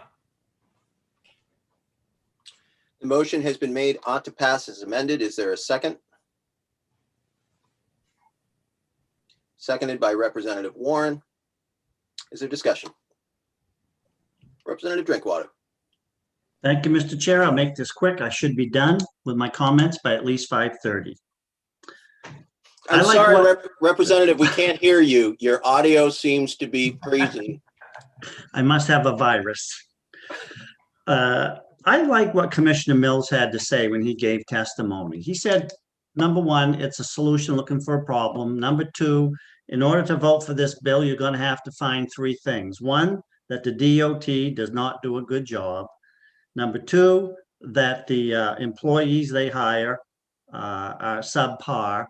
And number three, I don't remember. So I can't be in support of this. Thank you, Mr. Chair. Thank you, Representative. Representative Warren. Just, I have a lot of respect. I appreciate that there's different perspectives on this committee. And I just want to say in part, with all due respect to the variety of testimony that was given on this bill, part of what I appreciate so much about it is that it's maybe not responding to some immediate horrible situation about what the bare minimum ought to be, but is considering what maybe could make our state better and setting the bar higher and considering the different ways that we can create a better world and a better state and safer conditions and really at that dignity of work. Just how can we be improving? So that's what I like. I think it's very hopeful and it's I appreciate it for those reasons. So I with all due respect, I think I don't necessarily want to wait for some horrible situation, but think how can we model the way to do more, and maybe what more could people expect? So thank you. Thank you, Representative. Is there any further discussion? Senator Garrett. Thank you, Mr. Chair. I will be voting against this motion. I think it will do terrible harm to Maine small businesses that are bidding on these jobs and give an unfair advantage to large out-of-state union bidders. To quote the gentleman that testified from Reed and Reed, just part of what he said, it creates layers of bureaucratic process, reduces competition for publicly funded projects, drives up the cost of doing business, signals business that Maine is not interested in open and fair competition. Then he says a lot of other things, and then he ends with, and it's simply bad, bad, bad. And I would agree with them. Thank you, Senator. Representative Bradstreet. Thank you, Mr. Chair. I'll also be voting ought not to pass. I think the testimony we heard from people who are involved with this every day was very compelling. How detrimental this would be, not only to the small businesses and the people who work for them, but also to the Maine taxpayers, because their money won't go nearly as far in getting these projects done. And Peter Mills, especially, I think, had compelling testimony. And I think the three things that he talked about, Representative Drinkwater, was they'd have to show that conditions are unsafe, that people are underpaid, and the workers are not properly trained. I don't think any of them has been shown anywhere. So thank you. Representative Pepins. Thank you, Mr. Chair. This is one of those really challenging bills for me, and I am happy that we have put forward some legislation that I think will really show up for workers. I think for me, this bill goes just a little bit too far, and I'm going to vote in opposition to it. Thank you, Representative. Representative Warren, did you have another statement you want to make, or is your hand still up? Is there any further discussion? I'll just say quickly before we call the roll here that I gave a lot of thought to what Director Mills had to say. And I think that in this bill, as well as a bill we had further where we're talking about the availability of contractors, that often we set rules based on what we're being told by our customers. And sometimes as a small business owner, I do that. If I hear feedback from my customers, I will change. But if a customer comes up to me and says, well, I want to put 8 people on a golf cart, or I want 3 golf carts for the price of 1, I choose not to accept that business.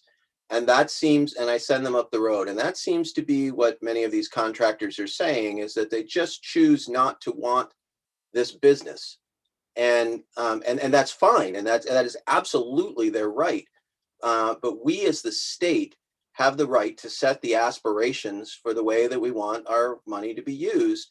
And people can take part in that or not. And I think that if the void is, if I refused every person who walked up my driveway, somebody else would open up a store down the street. And, you know, and I think that if every contractor in this state no longer wants state money, who is not, because they don't want to be part of a PLA, then that is absolutely their right under the Constitution of this country and this state to not want that business.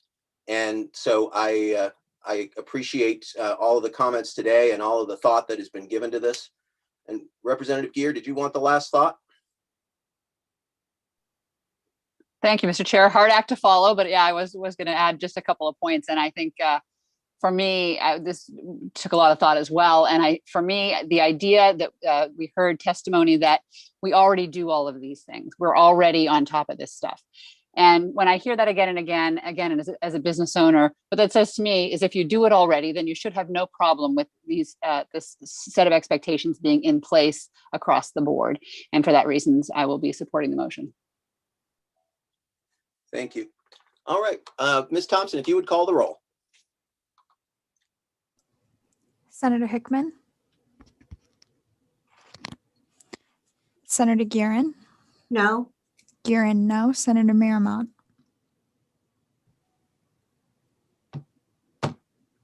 Representative Sylvester, Yes.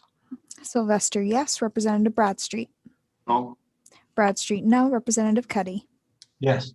Cuddy, yes. Representative Drinkwater, Nay. Drinkwater, nay. Representative Gear, Yes. Gear, yes. Representative Morris, No.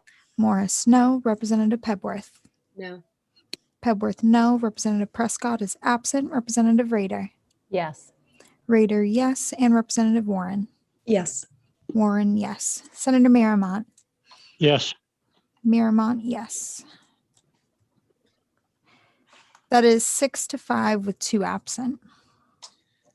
The tally being 6-5 with 2 absents, the motion carries. I will close the work session on LD 1633. And I will just say, whoever it was that thought about putting together a whole day of concept drafts, really, really should lose their job. But we appreciate you really digging into these issues. And you know, none of these bills were easy. None of these bills, you know, came with language that we had, you know, seen before last week, and some of them not until today. And I just really appreciate everyone engaging and trying to get to yes. And we did get to some unanimous reports. And I think that is really, you know, what the work sessions are supposed to be about.